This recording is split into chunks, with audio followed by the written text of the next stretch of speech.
លោកហ៊ុនសែនគម្រាមជាថ្មីអាចនឹងកើតសង្គ្រាមប្រសិនបើលោកចាញ់ឆ្នោតរដ្ឋាភិបាលសម្រាប់ទេគ្រប់គ្រងកុមារពីមណ្ឌលទៅគ្រួសាររួមជាមួយនឹងដំណឹងសំខាន់មួយចំនួនទៀតដែលនឹងជម្រាបជូនលោកអ្នកនាងស្ដាប់ជាបន្តបន្ទាប់នៅព្រឹកថ្ងៃសៅរ៍នេះដែរយើងខ្ញុំនឹងមានសេចក្តីរាយការណ៍ថ្មីសំខាន់មួយទៀតផ្ដោតលើសន្ទរកថាពេញលេញរបស់ប្រធានយុវជននៃគណៈបក្សសង្គ្រោះជាតិលោកហ៊ីងសុកសានដែលបានថ្លែងពន្យល់ប្រជាសហគមន៍ខ្មែរនៅតំបន់រដ្ឋធានី Washington DC នៅថ្ងៃចុងសប្តាហ៍នេះស្ដីអំពីតួនាទីរបស់យុវជនខ្មែរក្នុងការបោះឆ្នោតនៅកម្ពុជាលោកវាគ្មិនមានដំណឹងសំខាន់ចុងក្រោយជូនជ្រាបជាព័ត៌មានដើម្បីជ្រាបច្បាស់យើងខ្ញុំសូមអញ្ជើញលោកអ្នកនាងតាមដានស្ដាប់កម្មវិធីផ្សាយនៃវិទ្យុ CMN នៅព្រឹកព្រលឹមថ្ងៃសៅរ៍នេះទៅតាមលំដាប់ដោយមេត្រី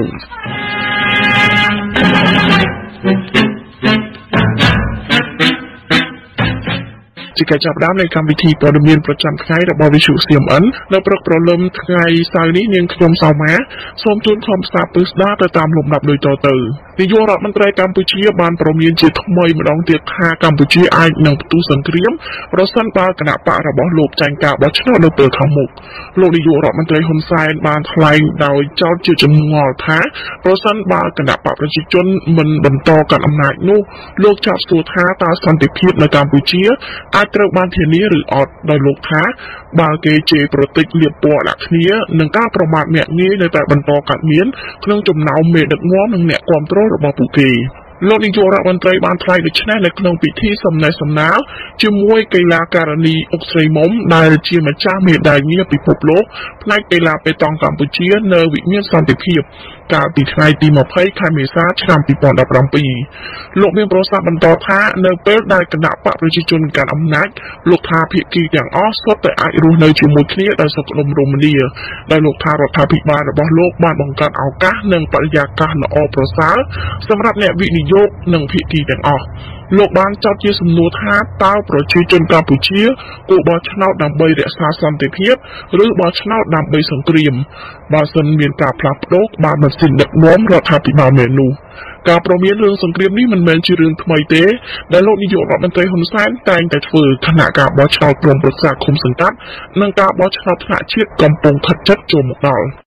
តើប្រកាសទេ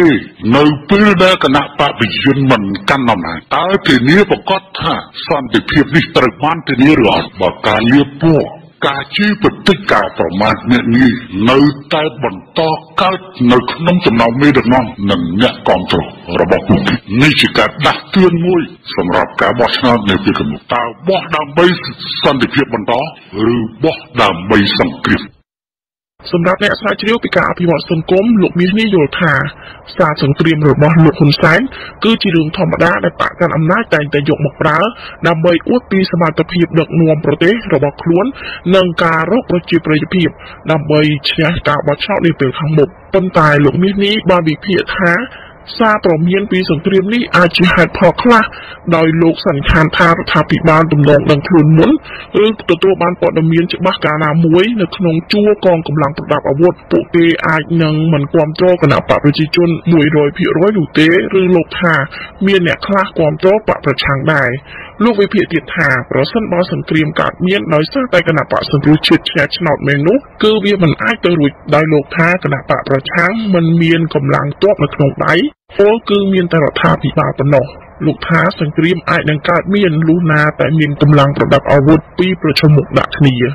គិតថានេះវាជាសារឃោសនាណាប៉ុន្តែបើមិនជាយើងពិនិត្យមើលតាមរឿងហ្នឹងដូចជាមុខរដ្ឋាភិបាលគាត់ដឹងហើយជាគាត់អាចដឹងថានៅក្នុងជួរឥឡូវនេះបើយើងមើលពីកម្លាំងប្រដាប់អាវុធវាអត់មានកម្លាំងប្រដាប់អាវុធណាក្រៅពីកម្លាំងប្រដាប់អាវុធរបស់រដ្ឋាភិបាលទេហើយបើនៅក្នុងព្រៃក៏គ្មានព្រៃគឺពួកអធិមណាអាចទៅរស់នៅក្នុងព្រៃបានណាអញ្ចឹងយើងមើលតំណងហាក់ដូចជារដ្ឋាភិបាលនឹងបានដឹងថាកងកម្លាំងប្រដាប់អាវុធទាំងអស់មិននៅក្រោមការគ្រប់គ្រងស្មោះស្ម័គ្រជាមួយនឹងរដ្ឋាភិបាលសិនជាមន្ត្រីអំណាចឧទាហរណ៍ថាលើសង្គ្រោះជាតិនេះបើសិនជាមិនប្រគល់ជំនន់អំណាចឲ្យសង្គ្រោះជាតិនឹងមានសង្គ្រាមយ៉ាងណានឹងចេញមកច្បាំងពីនៅក្នុងកងកម្លាំងប្រដាប់អាវុធសពថ្ងៃនឹងឯងដែលអាចចេញមកច្បាំងបានណាបើសិនជាមិនចឹងទេមានអីទេសង្គ្រោះជាតិបើគេមិនឲ្យគាត់ថាមិនឲ្យគឺមិនអាចកាន់កាប់អំណាចបានតែប៉ុណ្្នឹងទេ bà tamประติตินโกโจบยุตเนียการโฆษณาหลอกสำเร็จชาวนังประเตอร์จะปิดไงตีหมอบไพ่ขายอุสเพียดไงตีปีขายมิโถนะชนะปีปอนดับปรปีขณะการบัชนกรมปรึกษาคมสังกัดนังหมอกดาวในไงตีบ้วนขายมิโถนะชนะปีปอนดับปรปีดอกไม่คุ้มอายองยุนดำใบกาปีขลุ่นนังประติจิตเอาบ้านรุยพอดปีกาลิบตึกใดนังบำบัดอุตสาหโลกยนต์พนัดเมทีวีกาเปียกได้เอาชุบสำลับมาในดังคาโลกบ้านด่าเปียบันดังเตยตลาดกาจรขปัวกาปีไงตีหมอบไพ่ขามิซาดับใบประชังหนังสาวกล้อมสลาดำโป้งในบานสำรักลันเตียโตก้นกระไดหรือว่าโลกอมูจีวัดในคาดำใบจุยสำรักโตอัลโปนกระไดกาปีจงคาบิเนียชนะปีปอนดับปรามปีสลาดำโป้งริคณิพนมปงบานสำรักลันเตียโตบรออึดอ้างหาชุบสำลับเอาจวบปนตนิกีอมูจีวัดได้จอบท้า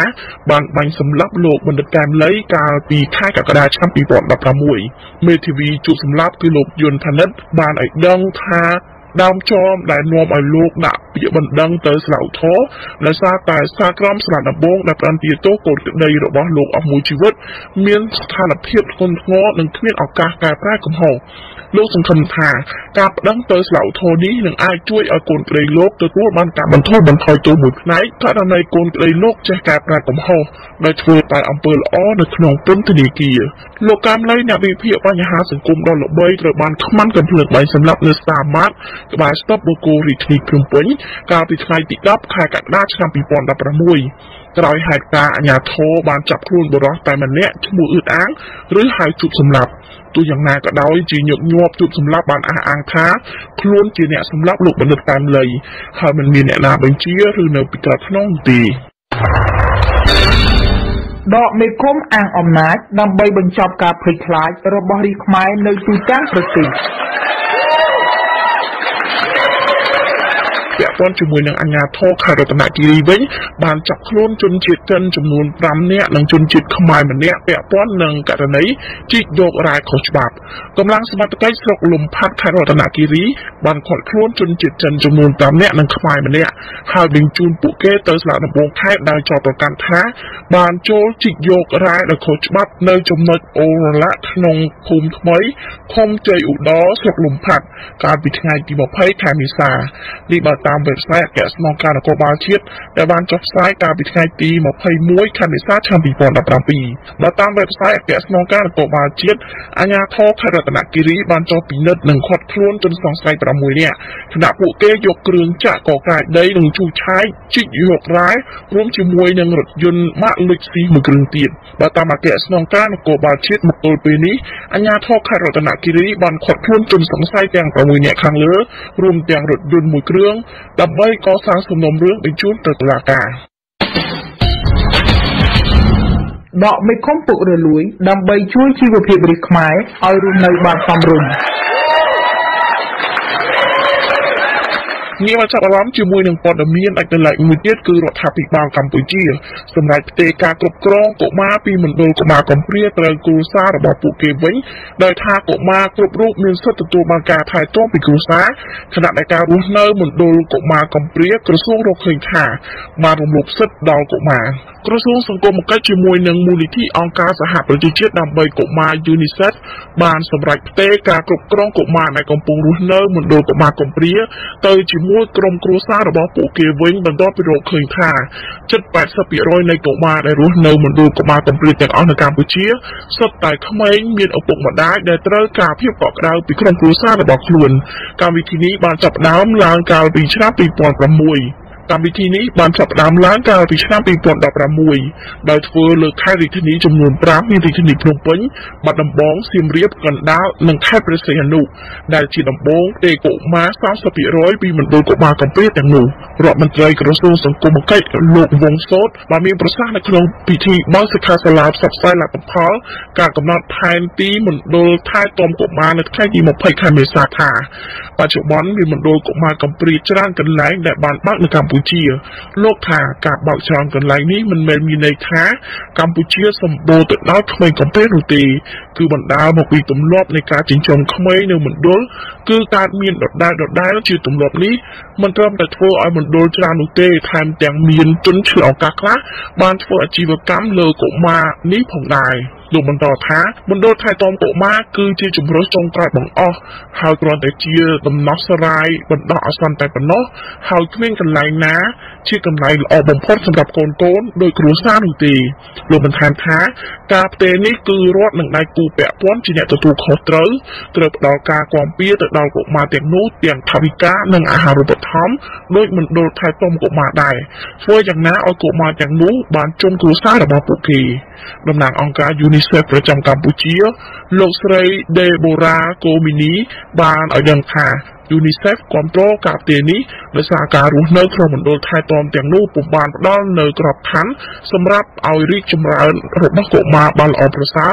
ដូចនៅក្រុមគ្រួសារនោះទេលើពីនេះទៀតមណ្ឌលជាច្រើននៅកម្ពុជាមិនស្ថិតក្រោមការត្រួតពិនិត្យរបស់ក្រសួងទៅទៀតដូច្នេះការដែលឲ្យក្រុមកុមារនៅជាមួយនឹងមណ្ឌលថែទាំនោះគឺអាចមានហានិភ័យច្រើនរបាយការណ៍របស់ក្រសួងសង្គមគិច្ចបានឲ្យដឹងថាកុមារដែលកំពុងរស់នៅកន្លែងថែទាំកុមារនៅកម្ពុជាទាំងអស់នាពេលបច្ចុប្បន្នមានចំនួន 26,187 នាក់ដែលរស់នៅកន្លែងថែទាំចំនួន 639 នៅទូទាំងប្រទេសការសម្រេចផ្ទេរ 30% នៃកុមារដែលរស់នៅមណ្ឌលថែទាំនៅក្នុងរាជធានីភ្នំពេញនិងខេត្តទាំង 5 នោះធ្វើឲ្យក្រសួងសង្ឃឹមថាកុមារចំនួន 3,500 នាក់នឹងត្រូវបានធ្វើសមារណកម្មពីមណ្ឌលថែទាំទាំងនោះដែលធ្វើឲ្យកុមារនៅមណ្ឌលទាំងនោះមានចំនួនតិចជាង 8,000 នាក់ចាលោកអ្នកនាងមនៈស្ដាប់ជាទីមេត្រីព័ត៌មានសំខាន់នៅព្រឹកព្រលឹមថ្ងៃសៅរ៍នេះដែលរាយការណ៍ជូនដោយនាងខ្ញុំសៅម៉ាសូមបញ្ចប់ត្រឹមតែប៉ុណ្ណេះដកមេឃុំបំរើបាក់ដាក់មេឃុំបំរើរាជលោកអ្នកនាងមិត្តអ្នកស្ដាប់ជាទីមេត្រីពុទ្ធ CMN នៅមានសេចក្តីរាយការណ៍សំខាន់មួយទៀតសូមអញ្ជើញលោកអ្នកនាងតាមដានស្ដាប់បន្តទៅតាមលំដាប់ដោយមេត្រី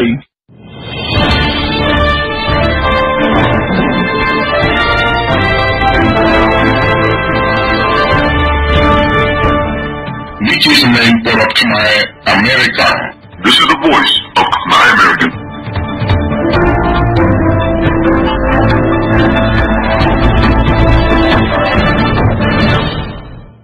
ប្រធានយុវជននៃគណៈបក្សសង្គ្រោះជាតិលោកហ៊ីងសុកសានបានមកបំពេញទស្សនកិច្ចនៅក្នុងសហរដ្ឋអាមេរិកដោយលោកបានជួបប្រជាសហគមន៍ខ្មែរនៅតំបន់រដ្ឋធានី Washington DC នៅថ្ងៃសៅរ៍ទី 22 ខែមេសាឆ្នាំ 2017 នេះជួបនៅក្នុងវេទិកាសាធារណៈមួយដែលរៀបចំឡើងដោយអង្គការសម្ព័ន្ធមិត្តខ្មែរអាមេរិកកាំងឬហៅកាត់ថា CWA ដែលរៀបចំឡើងនៅមជ្ឈមណ្ឌលរដ្ឋាភិបាលឬហៅថា Mission District Governmental Center នៅក្នុងទីក្រុងអាណាំដែលកិច្ចប្រជុំពិសេសនេះផ្ដោតសំខាន់អំពីតួនាទីរបស់យុវជនខ្មែរនៅក្នុងការបោះឆ្នោតនៅកម្ពុជានៅឆ្នាំ 2017 និង 2018 ដើម្បីជ្រាបច្បាស់យើងខ្ញុំសូមអញ្ជើញលោកអ្នកនាងតាមដានស្ដាប់វេទិកាសាធារណៈជួបជាមួយនឹងលោកហ៊ីងសុកសានដែលផ្ដើមបើកកម្មវិធីពិភាក្សានេះដោយលោកព្រំសាណូរ៉ាប្រធានក្រុមប្រឹក្សានយោបាយនៃអង្គការសម្ព័ន្ធមិត្តខ្មែរអាមេរិកកាំង CWA ដែលមានខ្លឹមសារពិស្ដារទៅតាមលំដាប់ដូចតទៅនេះ មុនមកវត្តខ្ញុំសូមអរគុណអស់លោកអស់ដែលបានជួយមកថ្ងៃនេះទោះបីភ្លៀងអីខំមកទាំងអស់គ្នាជាកិត្តិយសធំមកជូនចំពោះលោកហ៊ីងសុកសានបាទសូមអរគុណទាំងអស់គ្នាប៉ុន្តែមុនចាប់ដើមខ្ញុំសូមលោកវាយឈែសូមធ្វើការគោរពអរគុណណាស់ពួកយើងជំនុំទម្លាប់របស់ខ្ញុំជំនុំទម្លាប់យើងពួកយើងទៅមួយគឺជាឈ្មោះមកយូរពីច្រើនមិនដែលជាគុណបងរបស់យើងមកតែទៀតក៏យើងជារកពេលទីកន្លែងទីឆ្លាតហើយគឺយើងលោកគុណខ្ញុំសូមអរគុណសូមស្វាគមន៍ប្រាប់ទីទៅសូមស្វាគមន៍គ្រប់បាទអរគុណហើយក៏សូមជូនពរដល់អ្នកទាំងអស់God bless all of you especially New Year Political សូមអញ្ជើញលោកវិបុលលោកប្រធានស៊ីរ៉ូអេហើយនិងលោកហ៊ិនសុកសានអញ្ជើញកម្មវិធីបាទអរគុណច្រើនលោក Chairman អរគុណច្រើនលោក Vice Chair ដែលបានដឹកនាំកម្មវិធី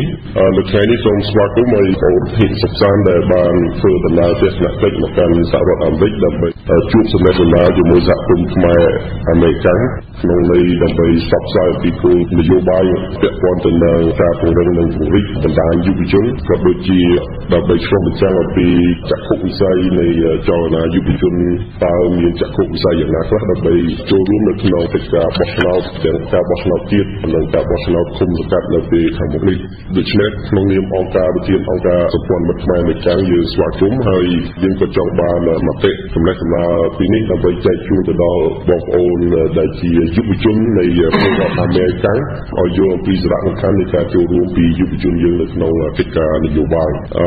មានលោកហ៊ីងសុកសានដែលជាប្រធានចលនាយុវជនដែលបានចូលរួមនៅក្នុងកិច្ចការយុវជនជាច្រើនខ្ញុំគ្រាន់តែបើកវងចោតតិចថាលោកហ៊ីងសុកសានគឺជាអតីតសមាជិកនៃចលនានិស្សិតជាមួយនឹងខ្ញុំដែរនៅឆ្នាំ1998យើងបានបង្កើតចលនានិស្សិតហ្នឹងយើងមានការចូលរួមយ៉ាងច្រើនពី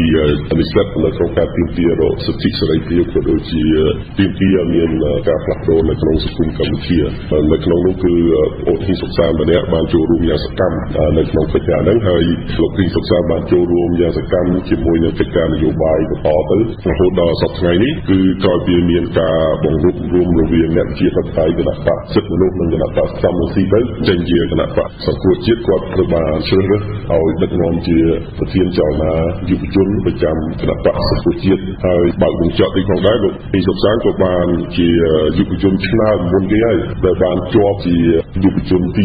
1ឆាំពីនលើកទី1ដែលដឹកនាំដោយ RFI អង្គការ RFI ដែលមានមូលដ្ឋាននៅទីក្រុង Washington DC នេះជជែកដេញដោលគ្នាទៅលើគោលនយោបាយរបស់យុវជនគាត់បានជាប់ទី1ហើយគាត់បានបន្តបទពិសោធន៍ជាច្រើនទៅប្រទេសនានាក្នុងការគ្លិបជួបបទពិសោធន៍នានាពីបណ្ដាប្រទេសនានាដូចជាអាល្លឺម៉ង់ដូចជានៅប្រទេសមួយចំនួននៅអឺរ៉ុបប្រទេសមួយចំនួននៅអាស៊ីផងដែរដូច្នេះលោកហ៊ីងសុកសានមានបទពិសោធន៍ច្រើនពាក់ព័ន្ធទៅនឹងកិច្ចការយុវជនហើយសង្ឃឹមថាក្រោយពីកិច្ចប្រជុំនេះយើងនឹងអាចយកខ្លឹមសារមួយចំនួនចែកជូនទៅដល់បងប្អូនដែលជាពលរដ្ឋខ្មែរអមេរិកយុវជននោះព្រោះយើងដឹងហើយថាយុវជននៅសហរដ្ឋអាមេរិកនេះមិនអើពើមិនសូវអើពើនៅក្នុងកិច្ចការនយោបាយដូចថាខ្លឹមសារនៃនយោបាយពាក់ព័ន្ធស្រុកខ្មែរនោះដូចអត់មានជ្រាបអីបន្តិចបន្តួចបរិសុទ្ធនៅក្នុងកិច្ចការនយោបាយនៅក្នុងទឹកចិត្តរបស់យុវជនខ្មែរអមេរិកយើងនឹងហើយសង្ឃឹមថាយើងព្យាយាមសាបព្រោះនៅបទពិសោធន៍បងហើយនឹងបទពិសោធន៍នានាហើយនឹងខ្លឹមសារនានាហើយដូចដេចបានវាមានសារៈសំខាន់នៅក្នុងកិច្ចការពាក់ព័ន្ធក្នុងកិច្ចការនយោបាយដូច្នេះសូមស្វាគមន៍សាជាថ្មីម្ដងទៀតសូមលោកហ៊ីងសុកសានមានចំណាប់អារម្មណ៍ជុំវិញដំណើរការទស្សនកិច្ចរបស់ខ្លួនបាទអរគុណទូតពិព័រណ៍ប្រធានប្រតិបត្តិទី10ហើយនឹងអង្គទូបងអស់ដែលមានឲ្យផ្ដល់កិត្តិយសដល់ខ្ញុំមែនទែនបានមកជួបហើយស្និទ្ធស្នាលទៅដូចជាការជជែកគ្នាដើម្បីចែករំលែកនូវបទពិសោធន៍មួយចំនួនទាក់ទងទៅនឹងស្ថានភាពនៅកម្ពុជាទៅដូចជាពាក់ព័ន្ធទៅនឹងកិច្ចការយុវជនដែលខ្ញុំបានធ្វើមកដល់ពេលនេះជិត20ឆ្នាំដែរឬ20ឆ្នាំជាងពី96មកដល់សប្តាហ៍ថ្ងៃចូលកិច្ចការសង្គម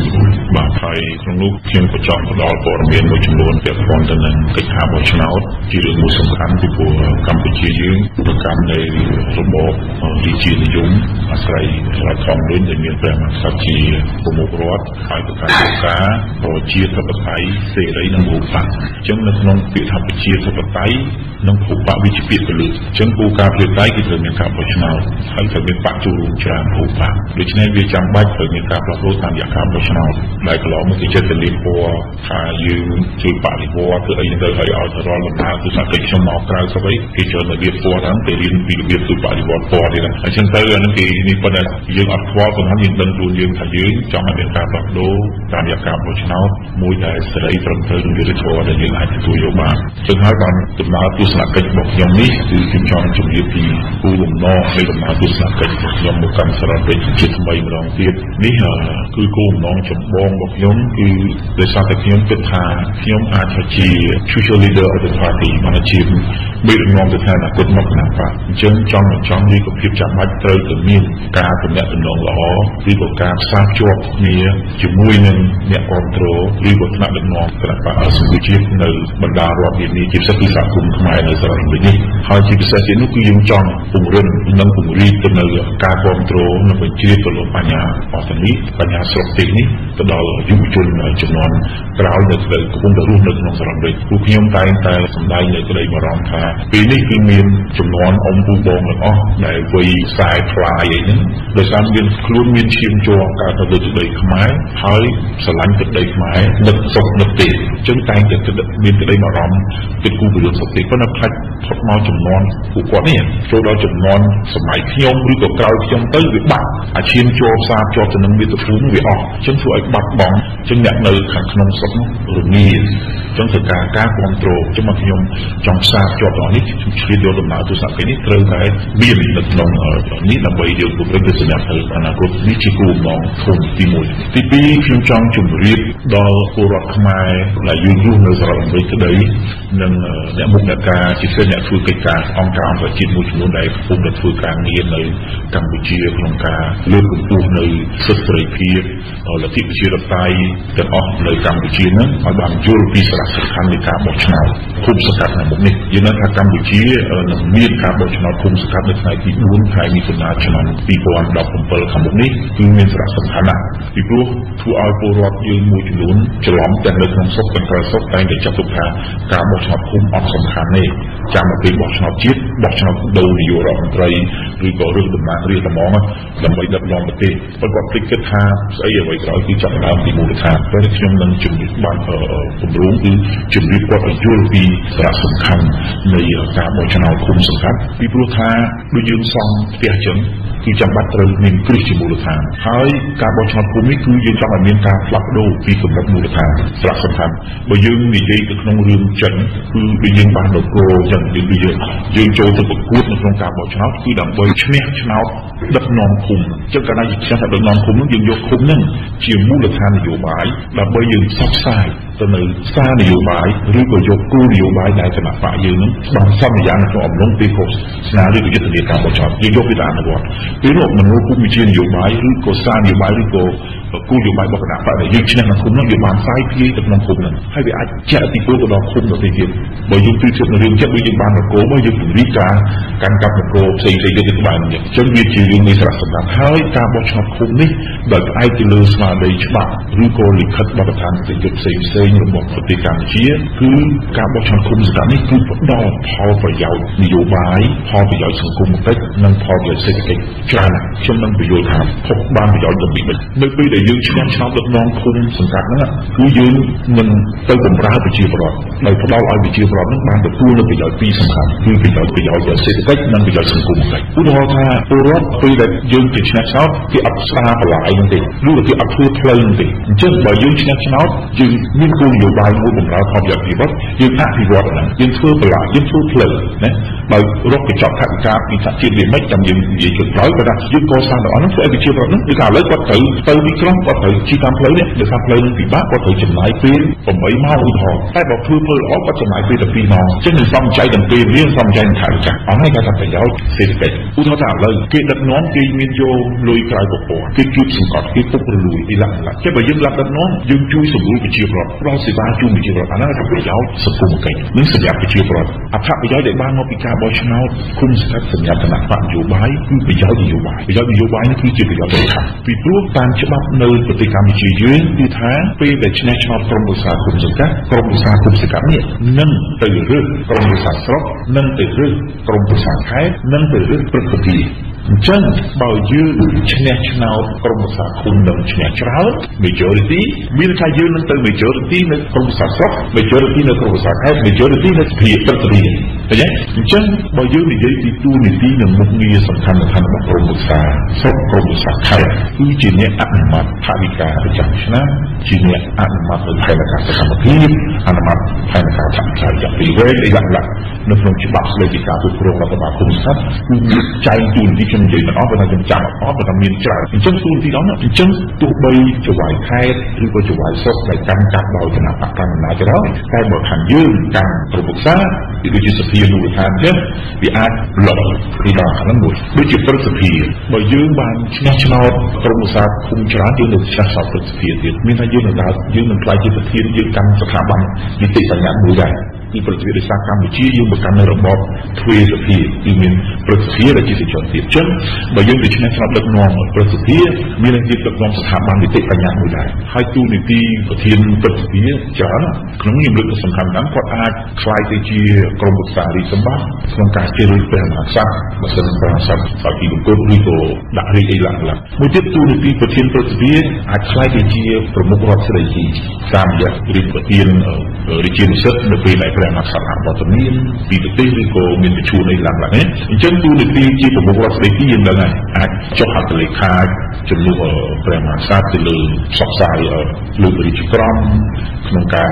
ផ្សព្វផ្សាយច្បាប់ប្រើប្រាស់ច្បាប់ចុះហត្ថលេខាទៅលើរាជក្រឹត្យក្នុងការតែងតាំងឬក៏ផ្លាស់ប្ដូរមុខងារមន្ត្រីអីឡើងអញ្ចឹងឡើយនេះគឺសំខាន់បើសិនយើងឈ្នះសោកពលពីបានយើងដឹកនាំស្ថាប័ននីតិបញ្ញត្តិមួយអញ្ចឹងមិនអាចឲ្យគេកាន់ទឹកប្រកស្ទៀនជាសេះឡើងដៃវាអាចមានប្រយោជន៍ទៀតពីព្រោះក្នុងការដំណើរការធ្វើច្បាប់នៅកម្ពុជាព្រឹទ្ធសភាទោះបីជាព្រឹទ្ធសភាមានតួនាទី verify ទូពិនិត្យច្បាប់ទាំងឡាយដែលអនុម័តដោយសភាក៏ដោយក៏ប៉ុន្តែគេមានឃ្លាមួយចែងថាករណីដែលរដ្ឋសភាធ្វើច្បាប់ហើយស្រាប់មិនដល់ព្រឹទ្ធសភាយល់ថាច្បាប់ហ្នឹងវាអត់បម្រើដល់ប្រជាពលរដ្ឋឬក៏ច្បាប់ហ្នឹងមិនគួរមានអីចឹងទៅណាអញ្ចឹងព្រឹទ្ធសភាអាចមិនលើកយកមកជជែកពេលច្បាប់ហ្នឹងត្រូវចាត់ទុកជាមុខចាត់ផងដែរអញ្ចឹងមកថាវាអាចមានប្រយោជន៍នេះគឺផលប្រយោជន៍នយោបាយមួយទៀតក៏សំខាន់ដែរផលប្រយោជន៍នយោបាយសម្រាប់គណៈបកដែរពីព្រោះក្នុងច្បាប់នេះបានចែងថាកាលណាឆ្នះឆ្នោតក្រុមប្រឹក្សាឃុំនេះទៅបោះឆ្នោតរើសមេភូមិហើយមេភូមិនេះទៅរើសអនុភូមិរើសសមាជិកភូមិអញ្ចឹងមកភូមិទៅរើស3នាក់អញ្ចឹងមានន័យថាបើយើងជាប់ក្រុមប្រឹក្សាឃុំច្រើនឧទាហរណ៍ក្នុងស្រុកខ្មែរទៅឬក៏អាសនៈនៅតាមឃុំនីមួយៗហ្នឹងវាមាន4ប្រភេទវាមាន5អាសនៈវាមាន7អាសនៈវាមាន9អាសនៈនិង11អាសនៈឧទាហរណ៍ថាឃុំមួយមាន7អាសនៈចឹងដើម្បីឆ្នះដឹកនាំឃុំហ្នឹងយើងត្រូវមាន4អាសនៈយ៉ាងតិចណាអញ្ចឹងបើយើងឆ្នះឆ្នោត4អាសនៈហ្នឹងមានន័យថាយើងមានគ្នាយើងមានការងារធ្វើ4នាក់ជាមេភូមិជាជំទប់ជាក្រុមប្រឹក្សាជាសមាជិកឃើញទេអញ្ចឹង4នាក់ហ្នឹងមានការងារធ្វើ4នាក់អញ្ចឹងបើយើងជាប់ជាមេភូមិនឹងមានសិទ្ធិរើសមនុស្ស2នាក់ទៀតមកឲ្យធ្វើជាជំនួយការមេភូមិមកឲ្យធ្វើជាជំនួយការស្មីហើយកាលណាយើងឆ្នះមេភូមិមានថាយើងជា majority អញ្ចឹងយើងមានសិទ្ធិទៅរើសមេភូមិដោយអូតូម៉ាទិកបើសិនជាប្រកណាដឹងឲ្យយើងដោះដូរមេភូមិអញ្ចឹង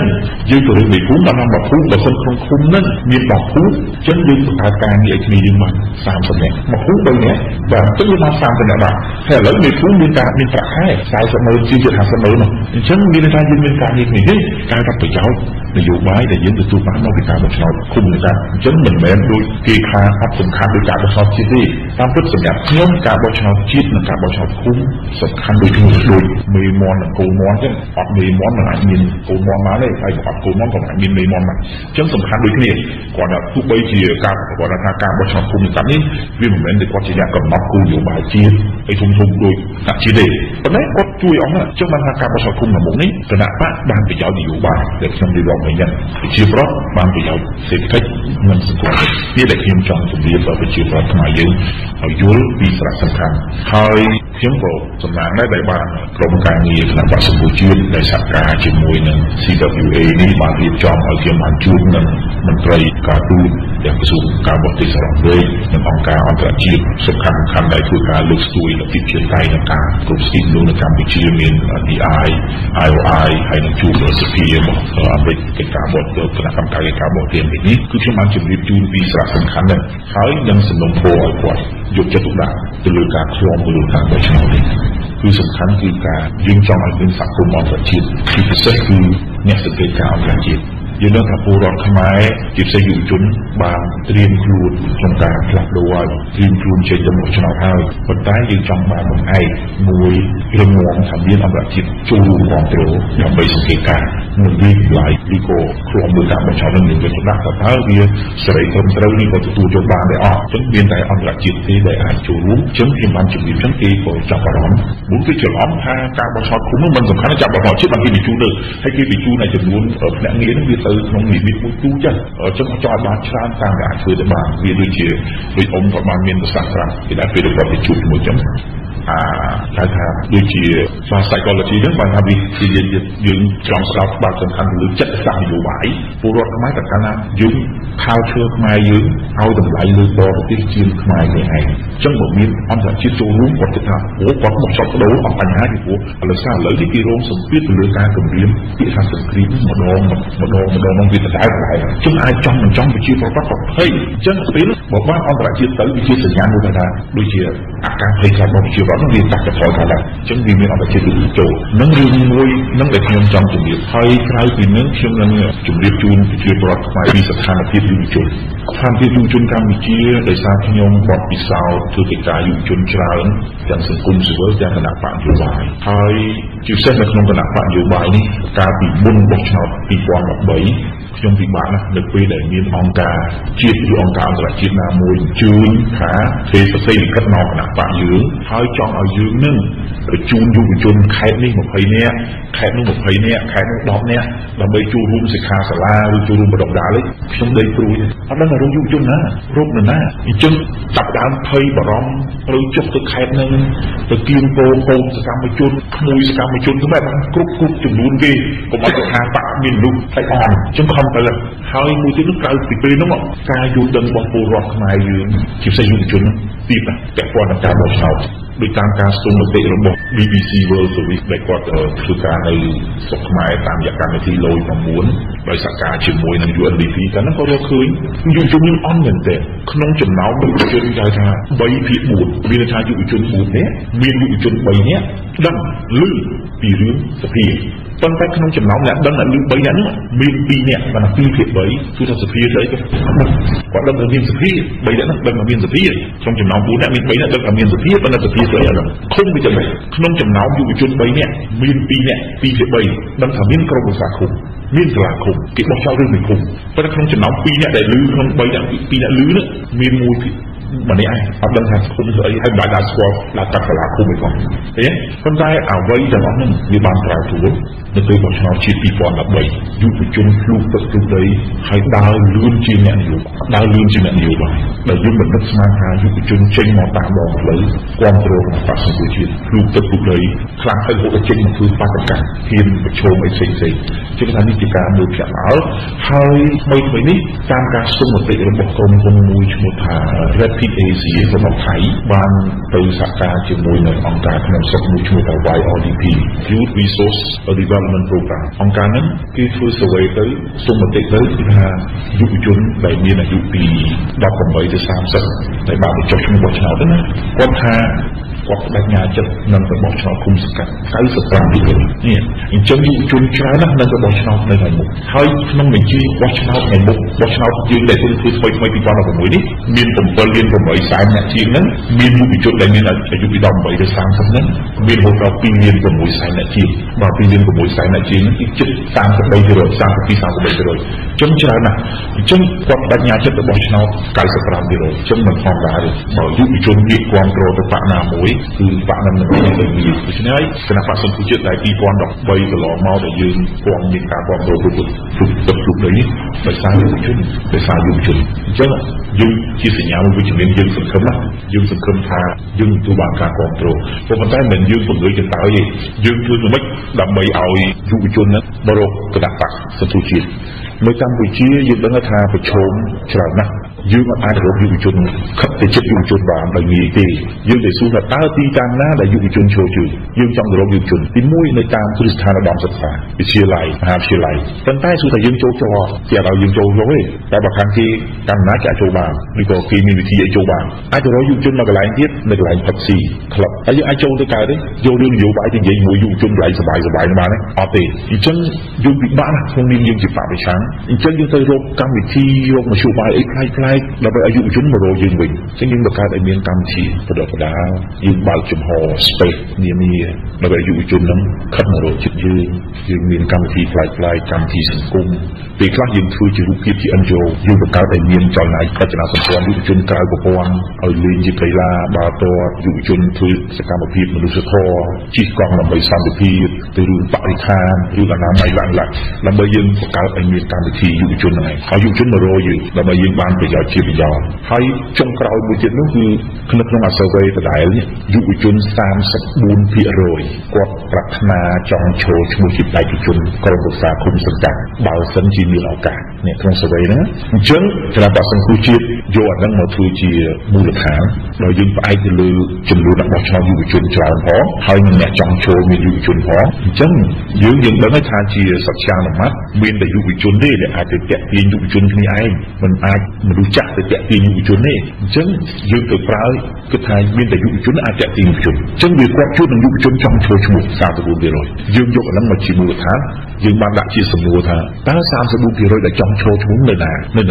នេះគណៈបក្សសង្គ្រោះជាតិបានបង្កើតឲ្យមានគណៈកម្មការជាពុកកិច្ចមួយមុនពេលរៀបចំបញ្ជីឯកជនគុំហ្នឹងបង្កើតគណៈកម្មការជាពុកកិច្ចហើយយើងបានចេញនៅសេចក្តីណែនាំមួយស្តីពីការរៀបចំនិងការប្រព្រឹត្តទៅរបស់គណៈកម្មការជាពុកកិច្ចហ្នឹងហើយនឹងនីតិវិធីនៃការជ្រើសរើសបេក្ខជនក្រុមប្រឹក្សាគុំសង្កាត់ដោយយើងបើកជាសាធារណៈពេលនោះមានអតីតមន្ត្រីរាជការអតីតគ្រូបង្រៀនអតីតពេទ្យអីចឹងទៅនិងពិសេសគឺយុវជនដែលគាត់រៀនចប់នៅមហាវិទ្យាល័យហើយគាត់ចង់ទៅស្រុកគាត់វិញគាត់ចង់ចូលឈ្មោះយើងស្វាគមន៍ពេលនោះគាត់បានដាក់ដោយសារខ្ញុំអត់ទាន់បានទិន្នន័យច្បាស់លាស់ខ្ញុំគាត់ដឹងថាមានដាក់ច្រើនហើយពេលនោះយើងគិតថា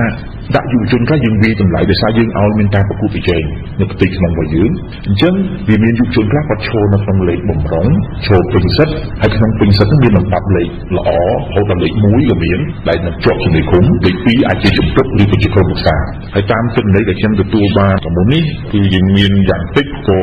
500ជាងអ្នកដែរ582អ្នកដែលបូកនឹងខេត្តខ្លះមិនទាន់បានទទួលប៉ុន្តែថាយ៉ាងតិចមានជាង500អ្នកដែលនឹងខ្លាយទៅជាមេឃុំជាជំទប់ជាក្រុមប្រឹក្សាដែលចេញពីគណៈបក្សសង្គ្រោះជាតិដែលរាយនៅតាម1646ឃុំគឺកម្មវិធីដែលមានយុវជនចូលឈ្មោះក្នុងនាមគណៈបក្សសង្គ្រោះជាតិដូច្នេះមានន័យថាយើងបានត្រៀមតាក់ទាញអ្នកបោះឆ្នោតជាយុវជនហ្នឹង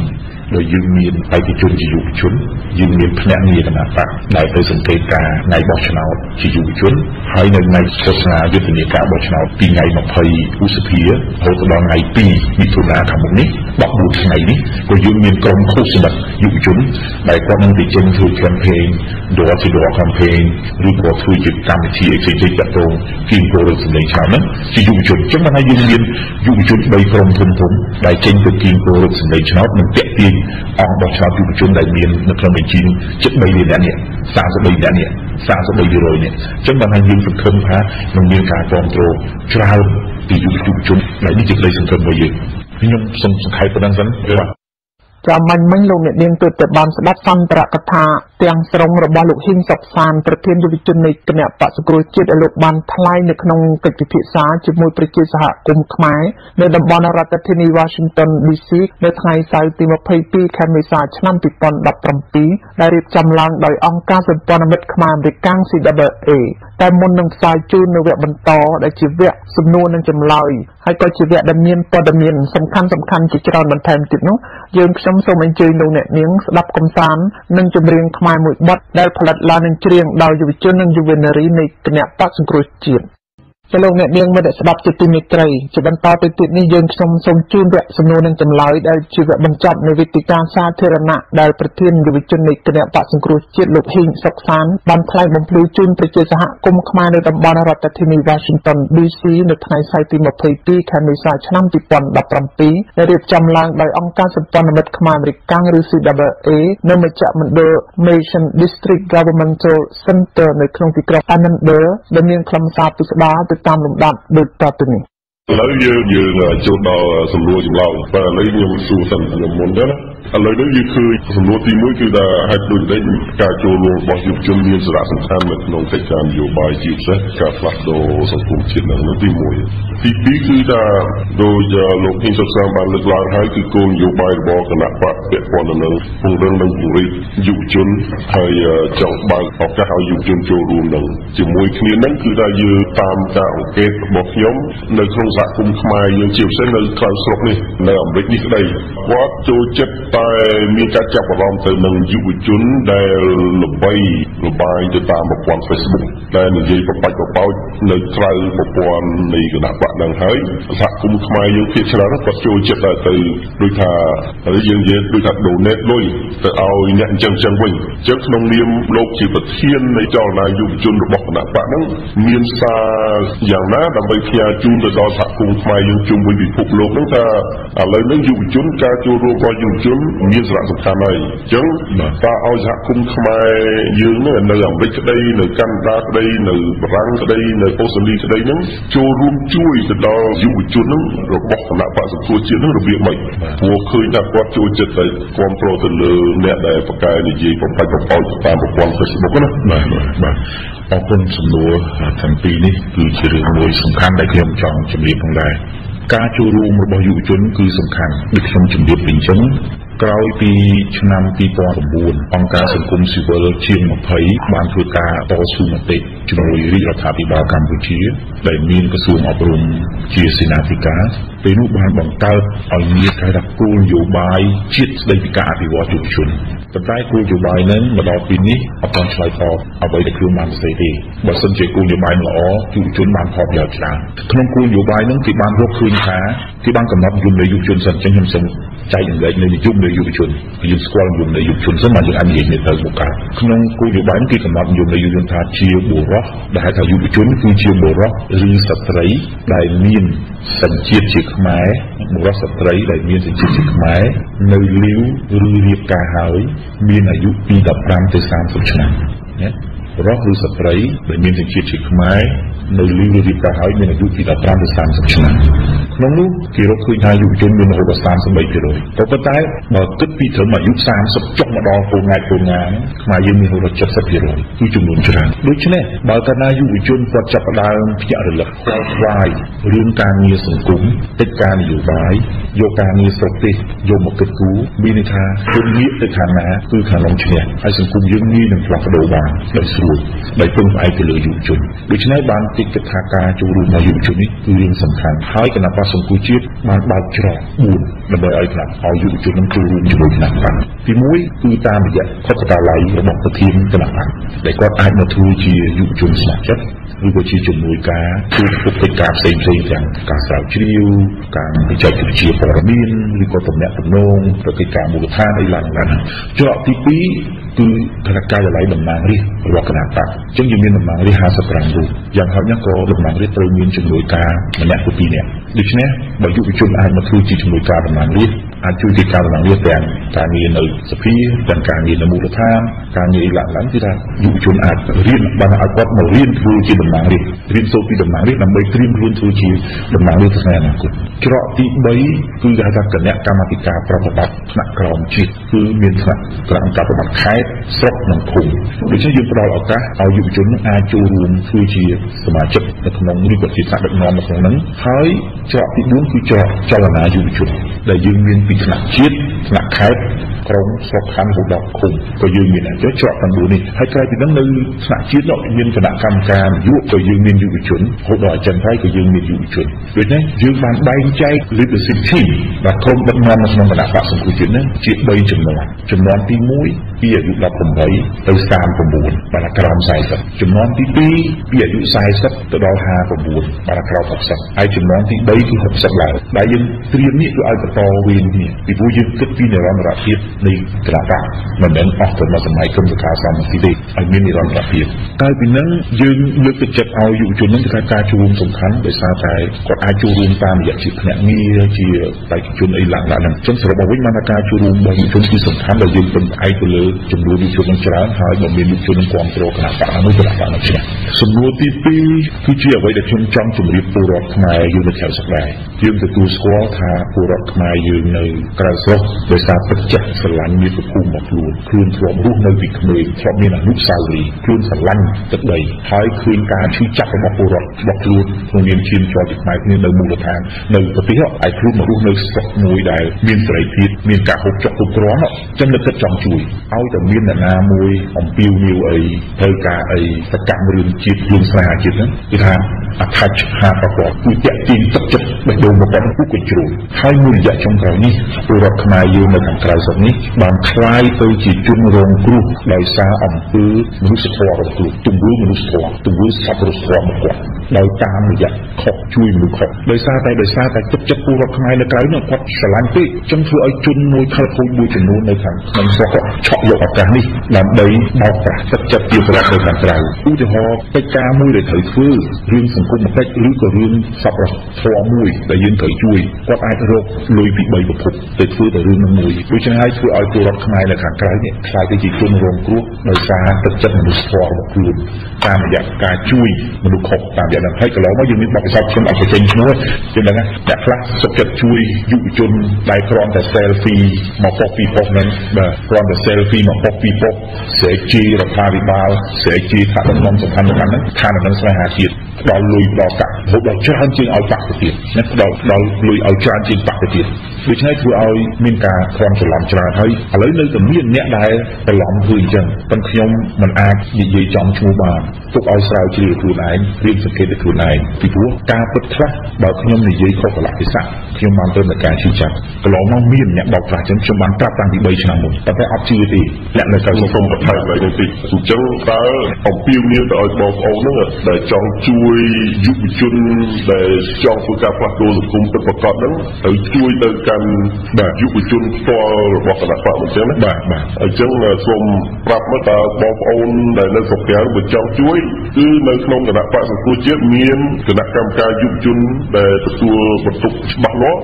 ដែលទទួលស្គាល់ដោយគណៈបកច្បាស់លាស់អញ្ចឹងសូមឲ្យបងប្អូនចេះតែទៅអ្នកនេះតិចអ្នកនោះតិចតែធ្វើឲ្យកិច្ចការនោះដូចជាបាននិយាយអញ្ចឹងគឺធ្វើឲ្យខូចបំណងល្អទេប៉ុន្តែធ្វើឲ្យខូចសម្ដានចិត្តមួយដោយសារតែចឹងហើយបានខ្ញុំចង់បញ្ជាក់ប្រាប់បងប្អូនជនជាតិដែលនៅក្រៅសូមបើខ្លួនចង់ជួយអ្វីមួយសូមរកអ្នកដែលពិតប្រាកដគឺថាឥឡូវនៅក្នុងទីមជ័យឬក៏ក្នុងខេត្តតាកែវយើងមានតំណាងរាស្ត្រយើងមានរដ្ឋាភិបាលដឹកនាំគណៈបកជាក្រុមការងារយើងអាចតាមរយៈគាត់ក៏បានពី10កុំឲ្យទៅតាមបុគ្គលដែលក្រៅប្រព័ន្ធអញ្ចឹង control ឲ្យបានទេហើយលោកដល់មានអ្នកខ្លះបានឆ្លៀតឱកាសទៅជារដ្ឋនៅខាងក្រៅនេះគ្រប់គ្រងគណៈបកសង្គ្រោះជាតិច្រើនចឹងខ្លួនបានដើរតួនាទីជាសកម្មជនភូមិខ្លួនឯងជាយុវជនរបស់គណៈបកសង្គ្រោះជាតិរហូតដល់បង្កើតមូលនិធិយុវជនគណៈបកសង្គ្រោះជាតិទៀតដាក់ហឹបដាក់អីទៅគាត់បានដឹងជារជូនតាមបុត្រយុវជនគ្នាអត់ដឹងផងហើយយុវជនដែលធ្វើការងារពិតប្រាកដនៅក្នុងគណៈបកសង្គ្រោះជាតិគ្នាអត់មានពេលមកដើរ selfie ហើយថតរបស់ពីប៉ុងនឹងឲ្យមកថ្នាក់ក្រៅដាក់ក្រៅឲ្យលុយទេគ្នាបិទទុំ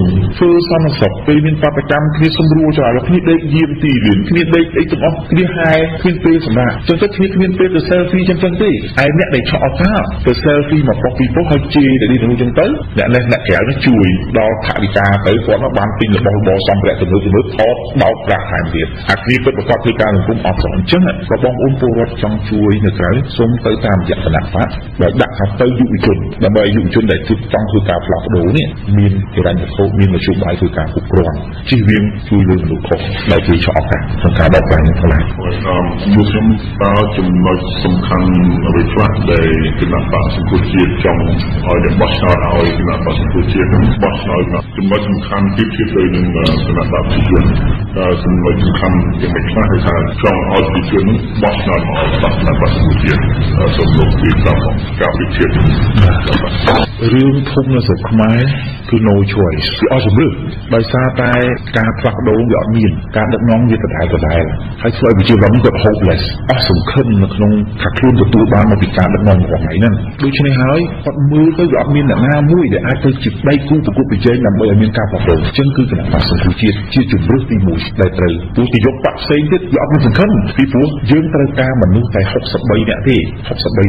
បោះឆ្នោតអាណត្តិក្រោយយើងមាន125អាសនៈណាអញ្ចឹង125អាសនៈយើងត្រូវការតែ63នាក់ទេដើម្បីផ្លាស់ប្ដូរប្រទេសបាន63នាក់គឺតំណាងរាស្ត្រអញ្ចឹងតាមច្បាប់យើងបើគណៈបកណាទទួលបានសម្លេងភាគច្រើននៅក្នុងរដ្ឋសភាអញ្ចឹងត្រូវរើសតំណាងរាស្ត្រម្នាក់ចេញពីគណៈបកដែលបានសម្លេងច្រើនភាគច្រើននោះទៅដឹកនាំគណៈរដ្ឋមន្ត្រីមកទៅធ្វើជានាយករដ្ឋមន្ត្រីអញ្ចឹងបើយើងបាន63នាក់នោះបានថាយើងបានសម្លេងភាគច្រើនដាច់ខាតអញ្ចឹងយើងអាចដឹកនាំផ្លាស់ប្ដូរបានដូច្នេះចំណុចសំខាន់ដែលពលរដ្ឋនឹងគឺទី1ដោយសារតែអត់មានគណៈបកណាមួយដែលល្អស័ក្តិសមជាគណៈបកសង្គ្រោះជាតិដើម្បីធ្វើការផ្លាស់ប្ដូរអញ្ ទី1ទី2ដោយសារគាត់ចង់ផ្លាស់ប្ដូរវាដល់ពេលដោយសារតែgeopolitics នៅក្នុងតំបន់នៅក្នុងសកលលោកនេះវាវិវត្តមួយត្រូវការផ្លាស់ប្ដូរប្រទេសណាក៏ដោយហើយសូម្បីតែប្រទេសដែលមិនដែលឃើញមានការផ្លាស់ប្ដូរពិសេសគឺភូមាយើងមើលនៅតៃវ៉ាន់នៅប្រទេសមួយចំនួនគឺថាវាដល់រดับសម្រាប់កាណាដានៅជិតអាមេរិកវាប្រឆាំងអត់ដែរបាត់ទេជប៉ុនក៏ទីរดับប្រឆាំងដល់កាលឈ្នះទេអញ្ចឹងមានថាវាដល់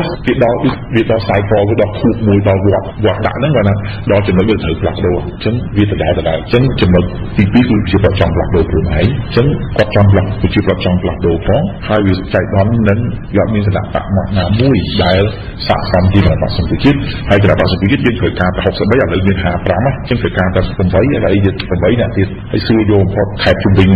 ហើយក្នុងពេញគឺមានយកផុតអញ្ចឹងបើទៅបោះគណៈបក្សផ្សេងទៀតយូរអាហ្នឹងអញ្ចឹងបាទអញ្ចឹងខ្ញុំសូមប៉ុណ្ណឹងទូណាបាទខ្ញុំសូមឆ្លើយជួយឆ្លើយទៅមកខុសនេះណាបាទប្រយោជន៍ថាមិនបានឲ្យពីបោះឆ្នោតឲ្យគណៈបក្សសង្គមជាតិដូចអូននឹងបាននិយាយថាពីយ៉ាងសេដ្ឋកិច្ចនិងនយោបាយបាទនឹងសេដ្ឋកិច្ចដូចគ្នាគូបោះឆ្នោតទៅព្រោះបានរដ្ឋាភិបាលដែល transparent ដែលសម្រាប់ជាប្រកបធ្វើឲ្យចំណសេដ្ឋកិច្ចដូចសងផ្លូវបាទអត់មានពុករលួយនយោបាយឬអាហ្នឹងមកកំងអ៊ីចឹងទៅបាទទៅជាស្ថាប័នទៅឲ្យក្រោយអាហ្នឹងអញ្ចឹងព្រោះធម្មតាតែកាប់បោះឆ្នោតខ្ញុំចង់ស្ដាប់ជាប់ចេះគណៈបកនយោបាយនៅចំណុចដដែលចេះមកខាងរាជមកខាងរដ្ឋអញ្ចឹងបើរាជគ្រប់គ្រងគណៈបកហ្នឹងគណៈបកឡើងទៅដឹកនាំរដ្ឋមានថារាជប្រគល់អំណាចឲ្យគណៈបកហ្នឹងអញ្ចឹងគណៈបកហ្នឹងបានអំណាចហ្នឹងទៅដឹកនាំរដ្ឋមកបម្រើរាជតាមអីពីព្រោះពេលដែលឃោសនាបោះឆ្នោតគណៈបកនីមួយតែងតែយកគោលនយោបាយយកកម្មវិធីនយោបាយប្រព្រឹត្តទៅសន្យាចាប់ពលរដ្ឋថាបើបោះឆ្នោតឲ្យខ្ញុំបានចេះដូចថាបក្សសង្គមជាតិឃោសនាវិព័ន្ធ3មានប្រព័ន្ធសម្បត្តិហ្នឹងចាស់$10ក្នុងមួយខែពេលឆ្កាបាន1លានរៀលកម្មករ$150អញ្ចឹងតែស្រូវយ៉ាងតិច1000រៀល1គីឡូនេះអញ្ចឹងបើពលរដ្ឋគាត់ពេញចិត្តអាផលិតផលនយោបាយដែលយើងលក់នេះទៅចំណុចហ្នឹងអញ្ចឹងបោះឆ្នោតឲ្យគ្រប់គ្រងយើងទៅដឹកនាំរដ្ឋយើងមកបម្រើគាត់តាមទៅហ្នឹងអញ្ចឹងរៀបគាត់បានប្រយោជន៍ទាំងឯងសេដ្ឋកិច្ចនិងសង្គមកិច្ចទាំងឯងហ្នឹងតែគាត់ចង់បានពីព្រោះថ្ងៃគាត់បានប្រយោជន៍ហ្នឹងលក់ធ្វើស្រូវបានចាក់ហាលតាមផ្លូវហ្នឹងឃើញទេគីឡូបានដឹកចាក់ចោលទៅអញ្ចឹងលផ្លូវដាក់ទុកឲ្យលួយចោលហ្នឹងទៅអាហ្នឹងបាត់ប្រយោជន៍សេដ្ឋកិច្ចគាត់ហ្នឹងឃើញទេអញ្ចឹងមកគាត់បោះឆ្នោតដើម្បីចង់បានសមុទ្រទៀតណាខ្ញុំថាមានសាមញ្ញល្អមួយហើយទៅតាមយល់សូម្បីតែពួកខ្ញុំក៏នឹងពិតគាត់យ៉ាងម៉េចដែរហើយជាខ្មែរវិញទៅថាអត់ដំណើរហើយសុខសរសេរហើយយល់ថាបោះឆ្នោតមេឃុំគឺសំខាន់ណាស់មែនទេហើយជារៀបដែលយុវជននឹងមានមុខកាយដែលថាសំខាន់តើសរសេរហើយតើទីពីរទៀតថាគណៈបកខាងយុវជនចង់បានអីចង់ឲ្យជាខ្មែរនឹងចែកជួយអីព្រោះតើខាងយុវជនរបស់ខ្មែរខ្ញុំគឺថាមានទឹកចិត្តមានពេលវេលាជួយប៉ុន្តែខាងការអត់ខ្ញុំសូមនិយាយថា psychology ខាងខ្ញុំថាខ្ញុំយល់ណាស់ថាបើមានអត់មានទេបាទគាត់តែយើងនឹងសូមគេជួយខ្ញុំមកបាត់ចិត្តបាទតែយើងក៏និយាយចោលអត់ទេរឿងយើងសូមសហគមន៍ជាតិជួយលុយពីខុសច្បាប់គណៈបកនយោបាយយើងអត់ឲ្យមកជាខ្មែរបើពលរដ្ឋខ្មែរជួយអានោះអូខេចឹងបានដើម្បីឲ្យជួយទៅអភិជនសិនបាទយល់ថា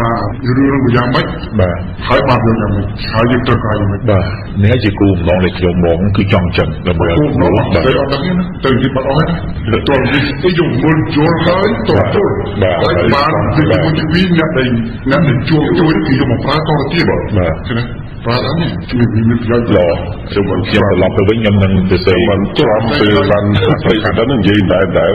ព្រៀតចប់ដើម្បីឲ្យមនុស្សឆ្នាំនិយាយថាសារៈសំខាន់នៃការបោះឆ្នោតភូមិរដ្ឋខ្ញុំនឹងនិយាយទៅបាទមកផ្សាយអស់នៅក្រៅពួក leader ក៏ត្រូវតែមានហ្នឹងដើម្បីជួយរលុយតទៀតខ្ញុំមើលទៅបើកណាមិនមានលុយមិនដឹងជួយស្មិចព្រោះថាវិការហ្នឹងមិនមែនតែជួយទៅយុវជនទេខ្ញុំចង់ឲ្យជួយទៅគណៈបកហើយចាំបែងចែកទៅយុវជនទៅធ្វើការតាមបែបយុវជនទៅបាទសំខាន់គឺទៅយុវជនបាទគេទៅផ្សេងបាទលោកមកខ្ញុំណាសំខាន់បាទអរគុណហើយសំណួរខ្ញុំមួយទៀតពីពួកខ្ញុំមានការដោះស្រាយពីរឿងពលរដ្ឋខ្មែរអានេះសំខាន់ចំពោះជាតិពលរដ្ឋតើគណៈបកសង្គមជាតិបានមានខិតខំនៃការប្រាប់ប្រជាជនទៅចាត់ឆ្នោតទៅកាន់អំណាចជាពិសេសនាយករដ្ឋមន្ត្រីមានកំណត់ឬអត់ពីព្រោះពួកខ្ញុំយល់ថាពេលណាយើងកាន់អំណាចនេះជាពិសេសអំណាចពូដូចជានាយករដ្ឋមន្ត្រីឬមួយទៀតនៅក្នុងជាតិជាបែបហ្នឹងគឺមាន term limit ពួកខ្ញុំនឹងជាសំខាន់ខ្ញុំជួយជាថាជាពលរដ្ឋជួយជាថាសំខាន់ហើយព្រោះការមានការអំណាចយូរឆ្នាំទៅគឺថាអំណាចវាចាក់ឬទៅមានយើងមានមិត្តភក្តិទៅជុំវិញច្រើនដល់ពេលណាយើងចាក់ឬច្រើនទៅមិត្តភក្តិនឹងវាពលលួយយកឲ្យគេបញ្ជាក់ចេញបើសិនជាអំណាចគេដាក់ដូរទៅវាអាចថាមិនឲ្យអ្នកជិតខាងនឹងវាកក់ដៅពេលចាក់ឬទៅធ្វើពលលួយព្រែកជាប់ពីជីវិតបានច្រើនយ៉ាងតើគណៈបកសង្គ្រោះជាតិមានខ្សែរឿងនឹងកំណត់ណាឬមួយក៏មិនទៅយកចិត្តទុកដាក់ពីរឿងហ្នឹងបាទបើនិយាយពីរឿងអំពើពុករលួយវាជា human nature នោះតែឃើញជាចង់ពុករលួយចង់បានដូចមន់ទៅនៅលើស្រូវជំរុកស្រូវលេងស៊ីស្រូវក៏ប៉ុន្តែយើងរកមធ្យោបាយអីឲ្យមន់លើស្រូវហើយមិនឲ្យវាស៊ីស្រូវកើតគឺប្រាប់ទៅអំពើពុករលួយវាចិត្តដែរយើងទៅរកឬគល់យើងជាឆ្អើយើងបាទសក្បាយវាមានហេតុបន្ផលបាទយើងចូលចិត្តរំលឹកផលតែហេតុវាអត់រំលឹកទេព្រោះថាស្អីដែលនាំបណ្ដាលឲ្យពុករលួយយើងអាចថាពុករលួយលួយចាប់ឃើញណាពុករលួយចាប់តែស្អីដែលនាំឲ្យពុករលួយហ្នឹងយើងអត់ទៅបំបត្តិទេដោយសារគាត់ហូបមិនឆ្អែតប្រាក់ខែវាតិចតែបើយើងឲ្យយើងទៅនេះទៅលុបអាម៉ាត់អាប្រាក់ខែតិចនេះណាវាលេងពុករលួយយើងគុំទៅដើរចាត់តាណាពុករលួយចឹងមកថាយើងអត់គិតពីហេតុទេគិតតែផលដូចកន្លងមកវាថាពេលដែលប្រជាពលរដ្ឋចេញមកតវ៉ានៅតាមដងផ្លូវចាត់ហើយយកលេខថាអសន្តិសុខឬក៏បង្កើតភាពវឹកវរឬក៏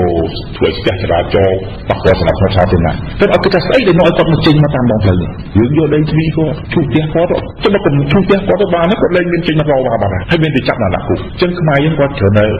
រំលឹកអាបច្ច័យនោះអត់គិតរំលឹកហេតុទេចឹងរឿងពុករលួយនេះដូចខ្ញុំនិយាយមានថាយើងទៅគិតថាឲ្យគាត់ហូបឆ្អែតប្រាក់ខែគ្រប់គ្រាន់តែគាត់លែងពុករលួយហើយពង្រឹងប្រព័ន្ធច្បាប់ឲ្យបានត្រឹមត្រូវការអនុវត្តច្បាប់ហ្នឹងគឺមនុស្សអត់ហ៊ានទេអាទាំងក៏មានពុករលួយប៉ុន្តែគេរកវិធីចោលមិនទៅឲ្យមន់លើទៅអាចស៊ីទៅបានអាចយកស្គាល់បាត់ពីពូវាទៅដល់មកបាល់ឲ្យស៊ីទៅឬយ៉ាងម៉េចអាហ្នឹងវាចឹងរឿងសុខខ្មែររឿងសំខាន់អត់មាន check and balance បើសិនមានរឿង check and balance គឺល្អណាស់វាជាទីពេលខ្លះយើងនិយាយថាឲ្យមាន term limit បានតែនៅក្នុងប្រទេសដែលប្រកាន់របបប្រជាធិបតេយ្យនិយមហើយកម្ពុជាប្រកាន់របបសភានិយមអញ្ចឹងយើងមាននាយករដ្ឋមន្ត្រីជាប្រមុខរដ្ឋាភិបាលប្រមុខរដ្ឋមានព្រះមហាក្សត្រអញ្ចឹងអា term limit ហ្នឹងប្រទេសណាក៏អត់មាន term limit ដែររួមទាំងជប៉ុនក៏ឲ្យក៏មាន term limit សម្រាប់នាយករដ្ឋមន្ត្រីទេអញ្ចឹងយើងក៏អញ្ចឹងដែរនឹងជឿថាអញ្ចឹងក៏អាចប៉ុន្តែសំខាន់អ្នកឯងកាន់យូរសុខខ្មែរអត់មាន check and balance អត់មានតុល្យភាពអំណាចហ្នឹងឬទី1ទី2អត់មានស្ថាប័នណាមួយត្រួតពិនិត្យពាក្យសម្ដីរបស់អ្នកដឹកនាំឬក៏នយោបាយនៅអាមេរិកមាន impeachment ក្នុងនោះបាទអានោះគេមានសុខសៀនគេមានបលាការធំមួយអញ្ចឹងនាយករដ្ឋមន្ត្រីធ្វើខុសគេអាចគេសម្រេចសុខយើងអត់ទេយើងមានក្រុមប្រឹក្សាធំមួយដែរប៉ុន្តែក្រុមប្រឹក្សាធំមួយហ្នឹងទូនីតិគាត់គ្រាន់តែពិនិត្យធម្មនិយភាពបកស្រាយរដ្ឋធម្មនុញ្ញបកស្រាយច្បាប់ហើយនឹងដោះស្រាយវិវាទបោះឆ្នោតដំណើររឿងនឹងប្រសិទ្ធភាពតែអត់ឲ្យទូនីតិគាត់ត្រួតពិនិត្យទេនៅពេលដែលអ្នកនយោបាយឬក៏អ្នកដឹកនាំថ្លែងអីមួយខុសដែលរំលោភទៅដល់សិទ្ធិមនុស្សរំលោភទៅដល់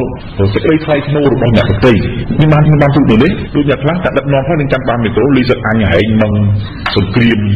អីហ្នឹងអាហ្នឹងខុសរំលោភដល់ធម្មនុញ្ញតើមានស្ថាប័នអស់ហ្នឹងចេញមកការពារថាលោកនិយាយខុសហើយអញ្ចឹងកែតម្រូវដល់អញ្ចឹងនឹងមានច្បាប់កាត់ទោសជាចិត្តទេតែអត់មានតមានហ្នឹងអាហ្នឹងដែលនាំឲ្យគាត់ធ្វើទៅជាខុសច្រើនគេលេងចុំអញខុសមកតំណោទៅនេះមួយឆ្នាំខុសបន្តិចមួយឆ្នាំមកទៀតខុសច្រើនអញ្ចឹងខ្លាចរអាក្នុងការចុះចេញតែបើយើងមានអាស្ថាប័នទូតពិនិត្យអស់ហ្នឹងក៏អត់ជិះសេលេងដៃទេគាត់ខ្លាចគេឆ្លែដូចនៅអាមេរិកមានទីនៅដីកន្លែងធ្វើខុសហ្នឹងបាទគឺពិចារណាមកហើយគឺ check and balance បាទនេះសំខាន់គឺខ្ញុំនិយាយ check balance ហ្នឹងឯង check balance បងក៏យើងចាំមកឆ្នាំបងប៉ុន្តែសុខខ្មែរយើងអត់មានហើយយើងត្រូវតែមានឯខាង security software ដែលយើងមានដើម្បី protect ការពារ data របស់យើងបាទគេមាន multi defense បាទគេថានេះថាមានសំណាក់ច្រើនជាន់មកយើងអត់មាន check and balance ហ្នឹងយើងដាក់ problem ទៅគេថានោះជា one of the defense កុំឲ្យថាចំហនោះហើយគេអត់មាននោះគឺបាក់ទំនុកមកទាំងអស់ហើយពួកខ្ញុំនេះថាខ្ញុំគួរតែមានterm limit ឲ្យច្បាស់លាស់បើមិនចឹងទេនេះខ្ញុំកុំអីអាំងទៅខ្ញុំយល់ថា term limit វាយើងបានប៉ុន្តែនៅតាមទ្រឹស្ដីលទ្ធិប្រជាធិបតេយ្យរបបសភានិយមអត់មាន term limit ទេប្រធានាធិបតីនិយមបាទរដ្ឋធម្មនុញ្ញយើងវាចែងអញ្ចឹង បាទហើយបរិបទប្រធានាធិបតីនិយមមិនមានដូចអាមេរិកទេប្រធានាធិបតីនិយមប្រធានាធិបតីជាប្រមុខរដ្ឋផងជាប្រមុខរដ្ឋាភិបាលផងយល់ទេអញ្ចឹងយល់ហើយណាអញ្ចឹងប្រធានាធិបតីជាប្រមុខរដ្ឋផងជាប្រមុខរដ្ឋាភិបាលផងអញ្ចឹងអាចមាន term limit ហើយវាជា direct election ពីប្រជាពលរដ្ឋអាហ្នឹងមាន term តែយើងប្រកាន់របបសភានិយមយើងមានព្រះមហាក្សត្រជាប្រមុខរដ្ឋទៅនាយករដ្ឋមន្ត្រីជាប្រមុខរដ្ឋាភិបាលហើយនាយករដ្ឋមន្ត្រីហ្នឹងគាត់ចេញពីតំណាងរាស្ត្របានជាសភាតែយើងសភានិយមអញ្ចឹងប្រជាពលរដ្ឋបោះឆ្នោតរឿងសភាសិនបានបកណាដែលបានសម្លេងភាគច្រើនដាច់ខាតសម្លេងភាគច្រើនជាងគេត្រូវរឹកតំណាងរាស្ត្រណាម្នាក់មកឲ្យធ្វើជានាយករដ្ឋមន្ត្រីអញ្ចឹងស្រុកខ្មែរមាន CPP ដែលមានតំណាងរាស្ត្រ68ហើយយកតំណាងរាស្ត្រម្នាក់មកពីខេត្តកណ្ដាលគឺនាយករដ្ឋមន្ត្រីហ៊ុនសែនអានេះអញ្ចឹងវាយើងនិយាយដែរពេលយើងធ្វើនេះពេលខ្ញុំថារឿងស្រុកខ្មែររឿងសំខាន់រឿង check and balance ហ្នឹងហើយនឹងមានប្រព័ន្ធមួយសម្រាប់ត្រួតពិនិត្យនៅខុសចឹងនិយាយទៅលើក្រៅពី check and balance ជំនាញ law and enforcement បាទសំខាន់គឺថា enforcement ដោយសារមិនខ្ញុំមកដល់ប្រព័ន្ធគេឲ្យញ៉ាំបានគឺសួរសម្ដែងសម្រាប់នេះក៏វាដូចថាសារមិនល្អជាងនេះហើយតែមានពីយ៉ាង law and enforcement ច្បាប់នៅឯកងច្បាប់គេមានតែអង្គការផ្សេងដែលគេអាចរៀនដែរទូដាក់ទូដែរតែខុសដាក់ទូដែរមានមានអំណាចឲ្យដាក់ទូបានព្រោះតែជា independent ដែរ that's why check it out បាទពួកលោកបានគាត់ខ្ញុំចង់ទៅមកទៅមានសម្ពាធបាទពីមួយទៅយើង check អត់មានទៅយើងធ្វើមិនកំបាក់ពួកវាទេបាទយើងជប់ជឿតែយើងធ្វើបានដល់តែបើសិនជាយើងមានសម្រាប់ចិត្តចង់ធ្វើបាទយើងអត់មានសម្រាប់ចិត្តចង់ធ្វើចង់យើងមានគាត់អត់មានទេមានជួប whatever គឺថាយើងដឹងតែរឿងមួយដែលយើងធ្វើពីមកដោយសារតែគេកាន់គេបានយកគេអត់ចង់ទៅប្រមូលតាមទៅគេអត់បានយើងត្រូវតែធ្វើវិញយកវិញតែពីយើងចង់ទៅចង់ហ្នឹងតែបើเราเจอตัวสมุนที่មួយគឺខ្ញុំជឿថាបោះឆ្នោតទៅតាមជាភូមិបាទហើយជឿខ្ញុំទៅមកសុខមកហើយខ្ញុំថាសួរពីសុខចិត្តទៅសិនគឺចង់ដល់ពីតែបាទសុខចិត្តគឺគាត់ទៅខ្ញុំជឿថាសិនជាយើងឈ្នះក៏យើងនិយាយទៅឲ្យវាចេញខ្ញុំស្គាល់គឺការចំណុចទីហើយសុខខ្មែរយើងចូលដល់ទីចូលពីទីហើយសាស្ត្រក៏ទៅជុំ competition តែគេជាបាក់ហើយដល់នៅទីទីថាមានគេស្ដាប់ពីប្រទេសថាមានអូទៅខាងណាកម្មអាចទៅជុំគេក៏ចេញពីដល់តែគេទៅជុំសារនេះអូខេយើងឃើញថាចោលដល់គេធ្វើសំខាន់នេះគឺគេចង់ព្រឹកពីទៅពេលគេថាមកគេទៅវិញគេចង់ទៅគេទៅគេទៅជាមកទៅចូលជាមួយប្រទេសទៅជាជំនាញទៅយើងសុខថាវាអាចយើងចាយទៅយើងមានអត់តាមជាយើងទៅប្រទេសយើងជឿថាយើងជំនាញបើសិនជាយើងជំនាញតើយើងមានវិទ្យាសាស្ត្រយើងមានមិនទៅវិញទៅគេមកចុះចេញពីតែយើងធ្វើបាទខ្ញុំគ្រប់គ្រងពូដែលបានលើកឡើងរឿងស្រុកខ្មែររឿងឆន្ទៈនយោបាយតែមានឆន្ទៈនយោបាយហើយអាចធ្វើបានទាំងអស់ហូបដល់គេខ្លាំងគុំនឹងការរដ្ឋធម្មនុញ្ញស្មានឲ្យគេមានឆន្ទៈចង់ធ្វើណាទី1រឿងទី2ខ្ញុំអត់ដឹងថាព័ត៌មានលោកពូទទួលបានពីស្រុកខ្មែរនេះវាពិតឬក៏មិនពិតកម្រិតណានេះយើងអត់អាចសន្និដ្ឋានបានទេបាទណាគាត់ថាយើងអាចវាយកវាមកធ្វើជាមូលដ្ឋានក្នុងការពិចារណា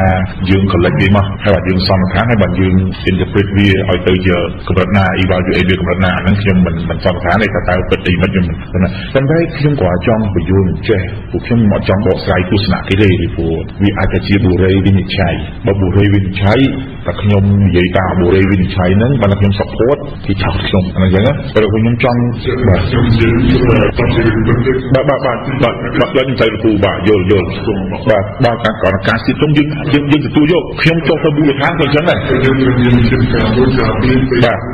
យល់លោកពូខ្ញុំទទួលស្គាល់តែខ្ញុំចុះទៅមូលដ្ឋានក៏លឺអីដូចពូអញ្ចឹងដែរប៉ុន្តែយើងមិនទាន់ចាត់ទុកសន្និដ្ឋានថាវាពិតទេបាទយើងអាចយកវាមកធ្វើជាទស្សនៈរបស់យើងបានទេវាស្ថិតនៅក្នុងការពិចារណានិងសន្និដ្ឋានប៉ុន្តែខ្ញុំក៏ចង់ញែកអញ្ចឹងការបោះឆ្នោត2018បើសិនជាយើងត្រូវបញ្ញាពីថាប្រសិនបើចុះសង្គមជាតិឈ្នះហើយគេមិនអោយឬគេមិនចុះចេញអញ្ចឹងណាបាទ ពីពាក្យនឹងផ្សេងគ្នាតាមបញ្ញាទីផ្សេងគ្នាសង្គ្រោះជាតិឈ្នះជារឿងមួយគណៈបកកណ្ដាលបច្ចុប្បន្នមិនអោយជារឿងមួយពីនឹងបញ្ញត្តិផ្សេងគ្នាងាយដាច់មានគូនិងគូរួចចេញពីក្រោលជារឿងពីរផ្សេងគ្នាអញ្ចឹងយើងឲ្យក្នុងរបៀបគណៈបកនយោបាយមួយដែលត្រៀមទៅដឹកនាំប្រទេសគេត្រូវត្រៀមពីរចំណុចនេះទី1ត្រៀមខ្លួនដើម្បីឈ្នះធ្វើមិនដើម្បីឈ្នះសិនហើយបានឈ្នះហើយថាត្រៀមខ្លួនដឹកនាំនៅពេលឈ្នះទៅធ្វើអីនៅពេលឈ្នះអ្នកចូលសំណួរគូហ្នឹងណាបាទអញ្ចឹងខ្ញុំនិយាយឲ្យដាច់ឥឡូវគណៈបកសង្គ្រោះជាតិយើងគិតថាដើម្បីឈ្នះគឺធ្វើមិនឲ្យមានការបោះឆ្នោតយើងកំណត់ទីដៅថាទៅរកការបោះឆ្នោតដើម្បីនាំមកនៅការផ្លាស់ប្ដូរជាវិជ្ជមានអញ្ចឹងមានតែការបោះឆ្នោតទេយើងអត់ធ្វើបដិវត្តយើងអត់ធ្វើអីទេអញ្ចឹងគឺយើងយកការបោះឆ្នោតអញ្ចឹងពីព្រោះការបោះឆ្នោតគឺប្រជាប្រដ្ឋជាអ្នកកំណត់វាសនាយើងទទួលស្គាល់ដោយសារខ្ញុំធ្វើការមូលដ្ឋានច្រើនខ្ញុំចុះទៅតាមភូមិតាមឃុំតាមស្រុកយើងអាចនិយាយបានថាយើងជា majority ភាគច្រើននៅថ្ងៃយើងភាគច្រើនហើយព្រោះប៉ុន្តែភាគច្រើននេះអ្នកគ្រប់គ្រងយើងភាគច្រើននៅមូលដ្ឋាននេះវាអត់ទាន់ជាផ្លូវការទេផ្លូវការយើងត្រូវបំលែងការគ្រប់គ្រងនោះឲ្យទៅជាសម្លេងឆ្នោតដាក់នៅក្នុងធុងហើយគេបើករាប់នៅថ្ងៃបោះឆ្នោតថ្ងៃ4ខែ6នោះអានោះបានជាផ្លូវការឃើញទេបើយើងគាត់ថាអូនៅក្នុងភូមិនោះគ្រប់គ្រង200នាក់300នាក់តែបើថ្ងៃបោះឆ្នោតក៏អត់ទៅបោះយើងវាអត់ផ្លូវការទេអាហ្នឹងសំខាន់បានយើងថាឲ្យទៅគ្រប់គ្រងទៅបីឥឡូវនេះគេធ្វើទុកបុកម្នេញគេដាក់សម្ពាធគណៈបក្សសម្ពាធរងគ្រោះច្រើនណាស់ទាំងការលេចធ្លាយចោទប្រកាន់រោគគ្រឿងក្តីតុលាការចាប់សកម្មជនដើម្បីដាក់សម្ពាធអីឡាក់ឥឡូវមកដល់ទទួលស្គាល់សមាជទទួលស្គាល់ប្រធានបកអត់ទទួលស្គាល់អនុប្រធានអីឡាក់ចឹងគេអត់ធ្វើឲ្យយើងនឹងថើយពេលវេលាណាគេបំបែកមិនបានគេចាប់បានធ្វើឲ្យយើងចុកខ្សោយហើយធ្វើឲ្យចុកខ្សោយគេប្រើគ្រប់មធ្យោបាយទាំងបំផិតបំភ័យវិជារដ្ឋនៅក្នុងស្រុកទាំងមកបំផិតបំភ័យវិជារដ្ឋនៅក្រៅស្រុកវៃកាត់ដាច់ប្រភពហិរញ្ញវត្ថុដ៏សំខាន់នៅក្រៅស្រុកធ្វើវិជារដ្ឋនៅក្រៅស្រុកយល់ច្រឡំសង្គមជាតិតិចលុអីគេទៅទីចោចៃលែងចង់ជួយឥឡូវពីមុនជួយគ្រប់បែបហ្នឹងគេរកមធ្យោបាយអញ្ចឹងខ្ញុំថាឥឡូវធ្វើម៉េចខ្ញុំបានប្រាប់សុវិថាបានជួមិនឆ្លើយមិនឆ្លងតែមិនឲ្យបានទៅដល់ថ្ងៃបោះឆ្នោតតែថ្ងៃបោះឆ្នោតវិជារដ្ឋក៏ទៅបោះអញ្ចឹងពេលនោះសម្លេងឆ្នោតបានមកសង្គមជាតិនៅពេលដែលយើងឈ្នះគេមិនឲ្យអានឹងជារឿងមួយផ្សេងទៀតខ្ញុំគិតថាបើទីទស្សនៈខ្ញុំនេះមិនមែនចំហរបស់គណៈបក្សសង្គមជាតិទេបើសិនសង្គមជាតិឈ្នះហើយគេមិនឲ្យអានឹងវាផុតដៃគណៈបក្សសង្គមជាតិដែរគូសលទ្ធភាពដែរតែ Bayon CMN សម្រាប់ PPCTV អញ្ចឹងវាចូលដល់ដំណាក់កាលមួយសហគមន៍អន្តរជាតិដែរពីព្រោះគេកាន់អំណាចយើងឈ្នះគេអត់ឲ្យគេមានស្អីក្នុងដៃទាំងអស់ទាំងស្ថាប័នជាតិទាំងអំណាចទាំងយោធា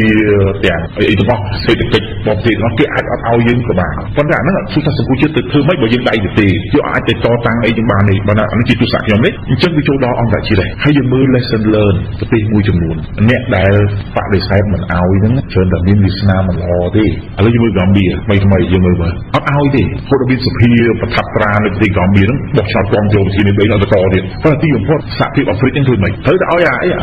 យ៉ាប្រធានាធិបតីហ្នឹងត្រូវតែចង់ចេញមកហើយគេខែមានបកប្រចាំមកធ្វើប្រធានាធិបតីឃើញហើយភូមិមានឥឡូវយើងភូមិពួកយោធាប្រកាសថាមានសង្គ្រាមបើចាញ់ឆ្នោតដូចស្រុកខ្មែរអញ្ចឹងប៉ុន្តែដល់ពេលគាត់ឈ្នះហេតុអីបានប្រធានាធិបតីរបស់ភូមិហ្នឹងព្រមបកគលអំណាចមកឲ្យអង្គសានស៊ូជីនៃបកប្រចាំហើយអាហ្នឹងវាត្រូវអញ្ចឹងប៉ុន្តែខ្ញុំគិតថាបរិបទស្រុកខ្មែរវាគង់តែអញ្ចឹងទេចុះបើថារឿងឈ្នះឆ្នោតជារឿងមួយផ្សេងរឿងឈ្នះហើយគេមិនឲ្យជារឿងមួយផ្សេងវាអាចផុតដៃពីគណៈបក្សសង្គមជាតិដែរសំខាន់ឲ្យគណៈបក្សសង្គមជាតិឈ្នះសិនតែគេឲ្យឬមិនឲ្យចាឥឡូវនាំនេះជួយឲ្យឈ្នះសិនណាគេឲ្យជារឿងមួយទៀតអន្តរជាតិពេលហ្នឹងបាទអរគុណប៉ុន្តែខ្ញុំឃើញដូចនៅស្រុកស្រីលង្កាបាទបោះឆ្នោតត្រុតបាត់បាទនេះថាអ្នកកាន់អំណាចហ្នឹងវាថាវាដូចបាច់ការណាដល់ពេលចាំឆ្នោតហើយបើចង់ចេញហើយចំក្រោយរត់ព្រឹកបាទនេះថាទៅជាមានផលវាសនាមិនល្អបាទបើរត់ព្រឹកបាត់ទៅដល់ប្រទេសឥណ្ឌាបាត់ប្រូចបាត់លឿនស្រីលង្កាទេអញ្ចឹងវាជាអាជីអូប៉ូលីទិកហ្នឹងវាទៅដល់ហ្នឹងខ្ញុំជឿរឿងបញ្ហាសុខភាពរឿងទៅកំណត់ហើយយើងជឿសល់ខ្មៅយើងអាចធ្វើបានសល់យើងទៅតែច្រើនដូចបោះឆ្នោតសំខាន់ជាងជាណាយើងទៅបោះឆ្នោតឲ្យគ្រប់គ្រងទៅជាតែតែបោះឆ្នោតគឺបោះឆ្នោតឲ្យគេថាយើងបានរឿងនេះវាអាចនិយាយថាមានមកហើយវាអាចមានមកដល់ទៀតដូច្នេះវាថាគេគឺថាគឺខ្ញុំប្រហែលថាគេជួយចំណោមពីមកហើយពីព្រោះដល់គេថាគេឆ្នោត បាទឆ្នាំ2013នេះបាទហើយមិនគេថាជាអញ្ចឹងណាគឺស្រីទៅវាទៅតែតែជាគំនិតមែនទេបាទជាខ្ញុំខ្ញុំចង់ដឹងគឺថាឆ្នាំ2013យើងចូលជំហរប៉ុន្មានយើងទៅយើងខាងគេស្អាតវិញតែមានតែការយ៉ាងម៉េចសិស្សយើងមានជំហរយ៉ាងម៉េចធ្វើមួយដែលផ្លូវចូលបានយើងទៅខាងក្រោយជាជួយដល់ស្អីជាមួយត្រឹមត្រូវក្នុងទេបាទតែបើយើងជាអ្នកដែលចូលរួមដល់ឆ្នាំជាពុទ្ធសាសនាត្រឹមត្រូវខ្ញុំចង់ជួយពីបលវិញចាវាស៊ីសងនៅជាពលរដ្ឋអាហ្នឹងហើយដែលខ្ញុំបណ្ដុះគំនិតខ្មែររបស់គ្នានេះគឺជឿអ្នកមានបុណ្យតាមប្រពុតនេះខ្មែរអត់យល់អ្នកមានបុណ្យនឹងស្អីទេគឺថាអ្នកមានបុណ្យនឹងជាធម្មមុខដែលចុះមកពីឋានសួគ៌អីចឹងជាសេះសអីពីដៅអីចឹងផ្លេចអីចឹងតាមប្រពុតក៏អត់យល់ពាក្យហ្នឹងតាមប្រពុតគឺប្រជាពលរដ្ឋទាំងអស់ហ្នឹងហើយជាអ្នកមានបុណ្យគេអ្នកដែលធ្វើបុណ្យហើយជាអ្នកមានបុណ្យហើយអ្នកដែលជាសេះសហ្នឹងហើយគឺជាការគ្រប់គ្រងដែលគោរពសិទ្ធិប្រជាធិបតេយ្យយកប្រជាពលរដ្ឋជាធំហើយអ្នកដឹកនាំរបៀបហ្នឹងហើយដែលអ្នកដើរជាវិញ្ញាណផ្សេងៗជាបញ្ញាដូច្នេះអ្នកដែលជាប្រើបញ្ញាគឺប្រជាពលរដ្ឋខ្មែរទាំងអស់គ្នានឹងហើយដែលជាអ្នកដោះស្រាយមិនមែនទៅសង្ឃឹមលើបរទេសយើងត្រូវឈប់សង្ឃឹមលើបរទេសហ្នឹងគឺថាខ្មែរយើងស្ដាច់មួយគឺថាទៅពឹងគេខ្លួនឯងមិនបានយើងត្រូវការទីដែរអត់សូវណាតែខ្ញុំសម្រួលបាទហើយចង់និយាយនៅក្នុងវងណាប៉ាសគឺជាខ្មែរថាណាស់តែក្នុងរបស់គេសុខចិត្តក្នុងកលៈវិស័យនេះក៏យើងចូលជាមួយបងទៅជាវិស័យឆ្នាំ2020គឺពេលខ្ញុំមាននឹងជាបទនឹងសម្ដេចមកយើងតើមានជំរឿនទៅសុខភាពនេះខាងណាទៅខាងណាគឺជំរឿនថាចូលចំទៅតែជាទៅតែពីការពិតទៅវិញមកដល់ណាយើងមានថាយើងថាសិនបារីមិនថាចង់ដឹងថាដូចខ្ញុំមកទៅថាគេយើងចង់ការទីទៅទៅទៅពីណាគេពីចង់ពីស្គាល់ថាគេមិនចង់ទៅជុំខាងស្គាល់ទេតែយើងនេះក៏ត្រូវតែមានការវិវត្តទីណាទៅថាអ្នកគ្រប់គ្រងយើងមានទឹកចិត្តបីឃើញតែមិនមកដល់គេទីនេះទៅទៅជាពីបាយតែមុននឹងយើងមានពេល15នាទីយើងបញ្ចប់15នាទីទៀតសម្រួលពូនេះគឺផ្ដោតអារម្មណ៍ទៅលើផែនការយុទ្ធសាស្ត្រនិងការដោះស្រាយបញ្ហាក្រោយពីមួយឆ្នាំអាចមុននិងក្រោយដោយសារពូខ្ញុំគិតថាយើងទាំងអស់គ្នាដឹងចាប់ពីឆ្នាំ1993បោះឆ្នោតរហូតដល់ចុងឆ្នាំ2013ហ្នឹង5ដង5អាណត្តិហើយគឺក្រោយបោះឆ្នោតមានបញ្ហារហូតដែលមានបញ្ហាហើយ2018ហ្នឹងក៏ដូចតែគ្នាដែរអ្វីដែលពូគាត់លើកឡើងហ្នឹងគឺជាបងប្អូនយើងភាគច្រើននេះគេចាត់ទុកថាគណៈបកសង្គ្រោះជាតិនឹងឈ្នះឆ្នោតហើយគេអត់គិតថាគណៈបកសង្គ្រោះជាតិមិនឈ្នះឆ្នោតទេឆ្នាំ2018តាមអ្វីដែលពូនិយាយនេះហើយតាមសន្ទុះទឹកចិត្តប្រជាពលរដ្ឋទាំងអស់ហ្នឹងគឺថាទោះបីការធ្វើបាបធ្វើទុកបុកម្នេញពីគណៈបកកណ្ដាលអំណាចយ៉ាងណាក៏ដោយគឺប្រជាពលរដ្ឋនៅតែអោបសោកគណៈបកសង្គ្រោះជាតិហើយតាមខ្ញុំអង្កេតមើលចឹងមែនហើយគណៈបកសង្គ្រោះជាតិមានចំណុចខ្លាំងកន្លែងនេះព្រោះថាទោះខ្លួនខ្វះខាតចំណុចជាច្រើននៅក្នុងបកដូចថារចនាសម្ព័ន្ធអត់ដឹងមុំយ៉ាងម៉េចក៏ដោយថាទោះបីមេដឹកនាំនៃគណៈបកនឹងមានការខ្វះខាតគុណភាពយ៉ាងណាក៏ដោយតែប្រជាពលរដ្ឋនោះគឺនៅតែជាមួយនឹងគណៈបកសង្គ្រោះជាតិអញ្ចឹងអ្វីដែលលោកពូចង់មានប្រសាសន៍គឺថាឥឡូវគណៈបកសង្គ្រោះជាតិគឺថាគេគិតថាប្រជាពលរដ្ឋនឹងបោះឆ្នោតឲ្យគណៈបកសង្គ្រោះជាតិគេមិនគិតថាគណៈបកសង្គ្រោះជាតិនឹងចាញ់ទេប៉ុន្តែអ្វីដែលចំណុចសំខាន់នោះគឺគេចង់លើកឡើងនឹងលោកពូលើកឡើងគឺថាផែនការយុទ្ធសាស្ត្រក្នុងការទប់ស្កាត់អំពីមេរៀននៅឆ្នាំ1993រហូតដល់2013ហ្នឹងចង់គិតឲ្យផុតពីបញ្ហាហ្នឹងហើយគេអត់ចង់ឃើញមេរៀនច្រំដែរដូចថាបាតកម្មចុះឡើងចឹងទៅក៏អ្នកនយោបាយត្រូវទៅគ្នាវិញហើយគណៈបកកណ្ដាលអំណាចនៅតែកណ្ដាលអំណាចចឹងទៅវិញតទៀតទៅហើយកន្លែងហ្នឹងគឺក៏ជាប់ទៅនឹងយុវជនផងដែរព្រោះយុវជនតែងតែងើបឡើងចូលរួមនៅក្នុងសកម្មភាពទាមទារនៅអ្វីដែលគណៈបកសង្គ្រោះជាតិពេលចាញ់ឆ្នោតមានបញ្ហាហ្នឹងគឺយុវជនចូលរួមយ៉ាងសកម្មតែយើងក៏ឃើញដែរមិនចឹងណាយើងក៏ឃើញដែរថាអ្នកដែលត្រូវអាជ្ញាធរវាយហ្នឹងគឺយុវជនហ្នឹងហើយអ្នកដែលជាប់គុកហ្នឹងគឺយុវជនហ្នឹងហើយប៉ុន្តែអ្នកដែលរួចខ្លួនគឺអ្នកនយោបាយ ទៅវិញមិនចឹងណាអញ្ចឹងចំណុចហ្នឹងដែល2018ហ្នឹងតាមអ្វីដែលពូចង់សួរតែអ្នកប្រាសង្គមយើងមានផែនការយុទ្ធសាស្ត្រយ៉ាងណាក្នុងការត្រៀមឆ្លើយតបដល់ចំណុចដែលនឹងអាចកើតមានឡើងដូចខ្ញុំនិយាយពីខាងដើមយើងបារម្ភពីខ្លះការយើងឥឡូវយើងគង់ធ្វើយ៉ាងម៉េចដើម្បីឈ្នះយើងចង់វិស័យពីយើងយកបញ្ញត្តិមួយទៀតតាក់ទងនឹងការបារម្ភពីរឿងគេមិនអោយអីចឹងខ្ញុំធ្លាប់ឮប្រសាសន៍អាដាមគុណសុខាគាត់មានប្រសាសន៍ពេលដែលគាត់ចុះជាមួយសកម្មជនមកនេះមិនត្រឹមតែខ្មែរទេបរទេសក៏គេយល់ឃើញដូចខ្មែរដែរគឺមានដំណើររាជប៉ុនមកក្រុមបានមកជួបគាត់ព្រោះគាត់ស្គាល់ការងារសុខខ្មែរច្បាស់គាត់កាន់ខាងគណៈកម្មការកិច្ចការបរទេសពីសភាជប៉ុនគាត់ដឹងខ្មែរដូចបានដែរហើយគាត់មានកូនចិញ្ចឹមខ្មែរនៅស្រុកខ្មែរទេគាត់ជួយជប៉ុនគាត់មានកូនចិញ្ចឹមខ្មែរគាត់និយាយថាសង្គមជាតិឈ្នះតែមិនដឹងថាមូលដ្ឋានលើអីណាគាត់និយាយឲ្យលោកធានគឹមស្រាគាត់បានយកហ្នឹងទៅស្វែងយល់សាធារណៈហើយគាត់បារម្ភថាពេលដែលឈ្នះហើយធ្វើម៉េចតិចមានវឹកវរអត់គាត់អាណិតកូនចិញ្ចឹមគាត់មិនហ៊ាននិយាយថាប្រទេសខ្មែរបើចឹងទៅមិនមានអីវឹកវរអីមិនឲ្យពីអំណាចអីគាត់ថាជួយចិត្តផងគាត់អត់ចង់ឲ្យកូនគាត់ចិញ្ចឹមគាត់ទេវិធានាទេគាត់និយាយចឹងណាជួយជប៉ុនគាត់ថាចឹងក្រោយបោះឆ្នោតហើយបើសង្គមជាតិឈ្នះសូមកុំឲ្យមានអីបង្កការលំបាកដល់កូនចិញ្ចឹមគាត់ហើយគាត់និយាយគេមិននិយាយចំមកនិយាយប្រយោលអាហ្នឹងខ្ញុំជឿថាហើយការដែលខ្ញុំនិយាយពីខាងដើមខ្ញុំមិនមែនបដោតសំខាន់ថាខ្ញុំជាបរទេសនិយមទេបរិបទស្រុកខ្មែរប្រជាពលរដ្ឋខ្មែររងគ្រោះច្រើនចឹងអាភិបបាក់ស្បាតភ័យខ្លាចនៅតែមានចឹងតាមលងមកចឹងប៉ុន្តែបើសិនបោះឆ្នោតហើយមិនមានការប្រគល់អំណាចឲ្យដោយសន្តិវិធីដោយមានការសម្របសម្រួលនយោបាយឬក៏ការចែកចម្លែកអីមិនតាមរូបមន្តអីជារឿងរបស់នយោបាយចុះឧទាហរណ៍អញ្ចឹងខ្ញុំគិតថាបើសិនជាពលរដ្ឋមានការតវ៉ាហើយពលរដ្ឋធ្វើមិនបានទៀតអាហ្នឹងឯងអន្តរជាតិវាត្រូវតែមានពីព្រោះស្រុកខ្មែរដំណោះស្រាយនយោបាយស្រុកខ្មែរមិនដែលអត់មានបរទេសចូលរួមត្រូវតែមានដាច់ខាតថ្មីៗក៏យើងមានកិច្ចព្រមព្រៀងកុងប៉ារីសហើយសូម្បីតែមានដំណោះយើងរវាងខ្មែរសៀនតាក់ទងភាសាទេវាថ្មីក៏នៅមានបរទេសចូលរួមអញ្ចឹងបរិបទស្រុកខ្មែរត្រូវតែមានបរទេសចូលរួមប៉ុន្តែសំខាន់ផ្ដើមចេញពីពលរដ្ឋខ្មែរយើងខ្លួនឯងរឿងក្រោយការបោះឆ្នោតតែងតែមានបញ្ហារហូតត្រូវតាំងពី93មកដល់2013នៅតែមានបញ្ហាដោយសារអីប្រភពមានបញ្ហាគឺការបោះឆ្នោតវាអត់មានសេរីអត់ត្រឹមត្រូវយុត្តិធម៌តែយើងសង្ឃឹមថានៅ2018នេះអាចមានសុខភាពឬក៏វា free and fair ដោយកម្រិតណាក៏ប៉ុន្តែធម្មតាយើងតួអង្គគណៈបកនយោបាយដែលចូលរួមប្រកួតការបោះឆ្នោតនោះត្រូវតែមានយុទ្ធសាស្ត្ររៀងខ្លួនណាស់ដើម្បីចូលរួមប្រកួតហើយជាក់ស្ដែងវាត្រូវហើយធម្មតាគេកាន់អំណាចគេខាច់បាត់អំណាចគេដែរពីព្រោះគេកាន់30ឆ្នាំគេដាំបាយ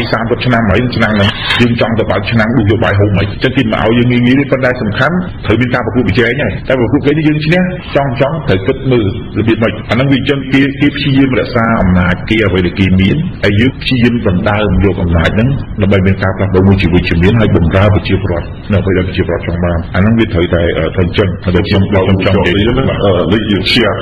បាទរឿងសេរីយុត្តិធម៌នោះគឺវាកើតមានហើយគឺនៅឆ្នាំ1993អាហ្នឹងគឺសេរីយុត្តិធម៌ដែលគុំតាក់រៀបចំហើយអ្នកប្រជាធិបតេយ្យចំនួនហ្នឹងគឺឈ្នះជាង 80% គឺឈ្នះបែបនោះអាហ្នឹងកើតមានហើយប៉ុន្តែយើងដឹងថាហ៊ុនសែនឡាំប៉ាហើយយើងដឹងការនោះពីបង្កើតឲ្យមានតំបន់អបគុំប្រទេសទៅរហូតដល់សម្របសម្រួលគ្នាចុងក្រោយបំបីអ្នកប្រជាធិបតេយ្យមក97ហើយហ៊ុនបែឥឡូវអលាយរបស់នេះអីខ្ញុំមានសំណួរមួយណាមួយចុងក្រោយខ្ញុំខ្លីព្រោះអត្ថបទខ្ញុំដែលសំណួររបស់ខ្ញុំនេះគឺដោយសារប្អូនជា chairman របស់ youth របស់ CNP ហ្នឹងខ្ញុំជឿថាពីសារប្អូននិយាយថាបញ្ហារឿងនៃយុវជននោះគឺពិបាកនឹងចូលទៅសម្រាប់ស្រួលយុវជនបានធ្វើ approach ផ្នែក approach ទៅกับយុវជនក៏ប៉ុន្តែចំណុចដែលខ្ញុំចង់ដឹងនេះគឺថាយុវជនគួរទៅចិត្ត2013ហ្នឹងគឺគួរទៅចិត្តច្រើនណាស់តែក្នុង2013ហ្នឹងគឺយុវជនប្រហែលជា 38% គឺអត់មានបាបោះឆ្នោតទេកាលហ្នឹងគឺបាតកម្មទៅអញ្ចឹងទៅជួយគណៈបកអញ្ចឹងទៅតែអត់បានបោះឆ្នោតទេព្រោះគាត់អត់ទាន់គ្រប់អាយុឥឡូវនេះដែលគាត់គ្រប់អាយុក៏ប៉ុន្តែយុវជនឥឡូវនេះយុវជនរបស់សង្គមជាតិហ្នឹងវាទៅជាវែង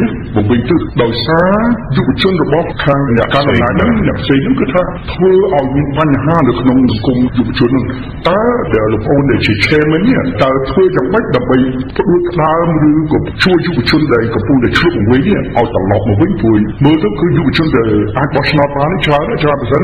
លោកអូននិយាយមិញ ហ្នឹងគឺបាន 30% តែកាលនៃ2013គឺបានច្រើនជាងហ្នឹងណាសូបានច្រើនជាងហ្នឹងណាហើយឥឡូវនេះខ្ញុំសូមសួរបងថាតើមានបទសុបាយយ៉ាងម៉េចដើម្បីទាញយុវជនដែលយើងកំពុងតែមានបញ្ហាហើយជឿថាយុវជនក្នុងគូជិតចំនួន2013ហ្នឹងហើយអ្នកដែលមិនទាន់បោះឆ្នោតនេះឲ្យបានមកជួបបោះឆ្នោតហើយឲ្យមានតម្លាភាពជាមួយនឹងយុវជនកំពុងតែធ្វើការបម្រើជាតិយើងនេះបាទអរគុណបាទសំណួរនេះ5នាទីទៀតចប់បាទសំណួរលោកពូល្អធម្មតាទេគេដោយសារថាកម្លាំងយុវជនចង់មានការផ្លាស់ប្ដូរអញ្ចឹងគេចង់ឲ្យយុវជនហ្នឹងងាកឆ្ងាយចេញពីការងារផ្លាស់ប្ដូរការងារសង្គមការងារនយោបាយហ្នឹងអញ្ចឹងជំនួសទៅការបំពុលដូចមើលបត់អញ្ចែករំបត់ឆ្កែបុកតោអីឡាក់យ៉ាដោយធ្វើអស់ហ្នឹងឲ្យយុវជនហ្នឹងភ្លេចគិតណាដោយភ្លេចគិតពីរឿងនយោបាយទៅវក់អញ្ចឹងធ្វើឲ្យអញ្ចឹងផ្ដល់ឱកាសឲ្យមេដឹកនាំ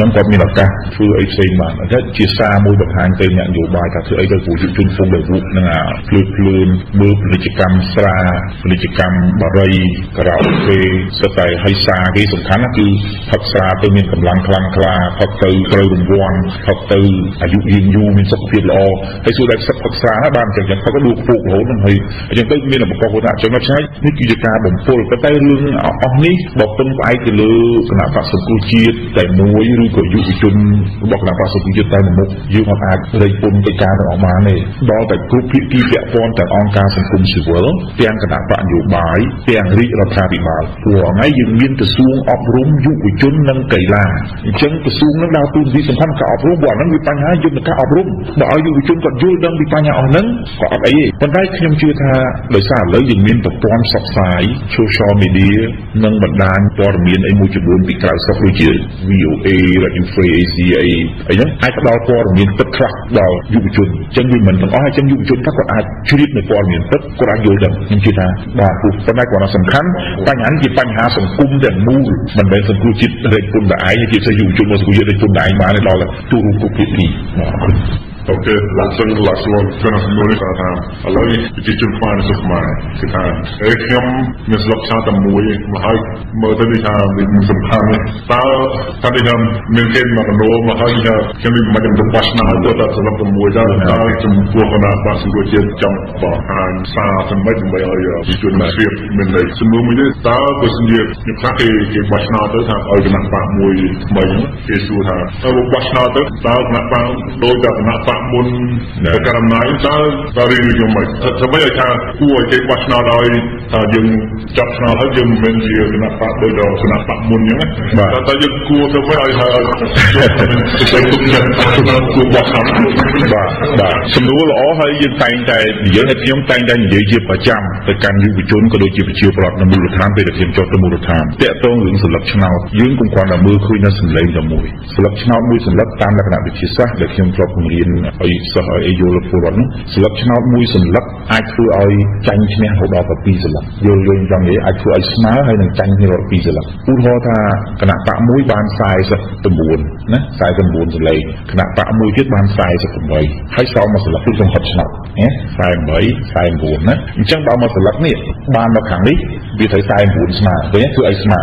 តែបើបានមកខាងនេះ50 41វិញលើ2សន្លឹកណាអញ្ចឹងកុំឲ្យពលរដ្ឋគិតថាមកសន្លឹកនឹងអត់ប្រយោជន៍អញ្ចឹងសន្លឹកឆ្នោតមកសន្លឹកអាចធ្វើឲ្យគណៈបកមួយចាញ់ឈ្នះបានល្អអញ្ចឹងគិតអាហ្នឹងមួយជំនុំខ្លីៗទី2វិសាសាមញ្ញសំណួរទី2បងពលរដ្ឋក៏តែងតែនិយាយដែរណាក៏អាហ្នឹងតែគេប្រើវិសាណាអញ្ចឹងខ្ញុំ5តាមបាទគេនិយាយអញ្ចឹងតែលើនេះអត់ទេសង្គមជាតិអានេះអត់ដូចអានោះទេយើងនិយាយទៅថានេះអត់អាចអាណាដូចអាណាទេឥឡូវនេះសង្គ្រោះជាតិអានេះអត់ដូចអានោះទេយើងនិយាយតែពលរដ្ឋចឹងថាអានេះអត់ដូចអានោះទេអានេះអ្នកឯងធ្វើការល្អកលឿនជាមួយប្រទេសខាងកើតយើង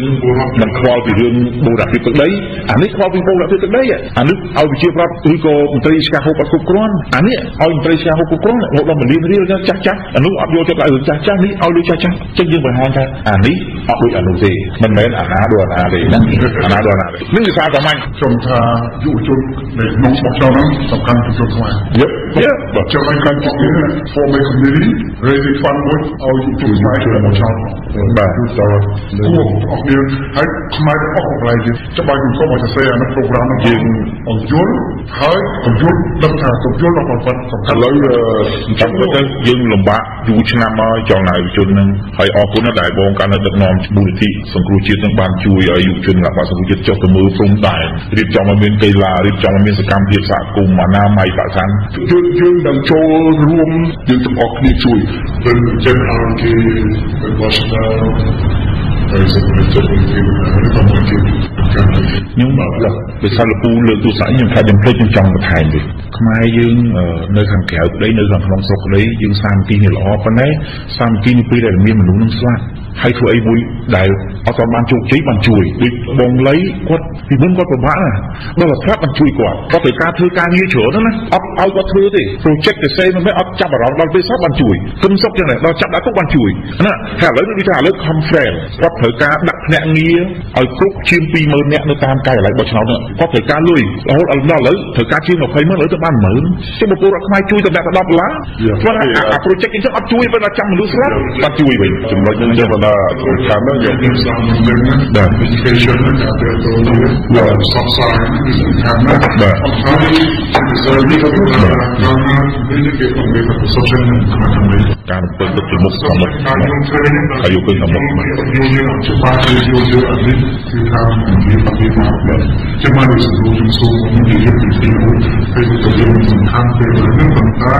ដើម្បីយកទៅគេឲ្យចាប់អារម្មណ៍លើបញ្ហារបស់យើងសំខាន់ណាស់បើចឹងទេគេថាចាំមកទៅសរុបជួយបើយើងទៅសារខ្ញុំទៅនិយាយពីយើងជ្រុំមើលពីហ្នឹងគេមើលឃើញអាហ្នឹងគេអត់មានបញ្ហាក្រោយនេះគេថា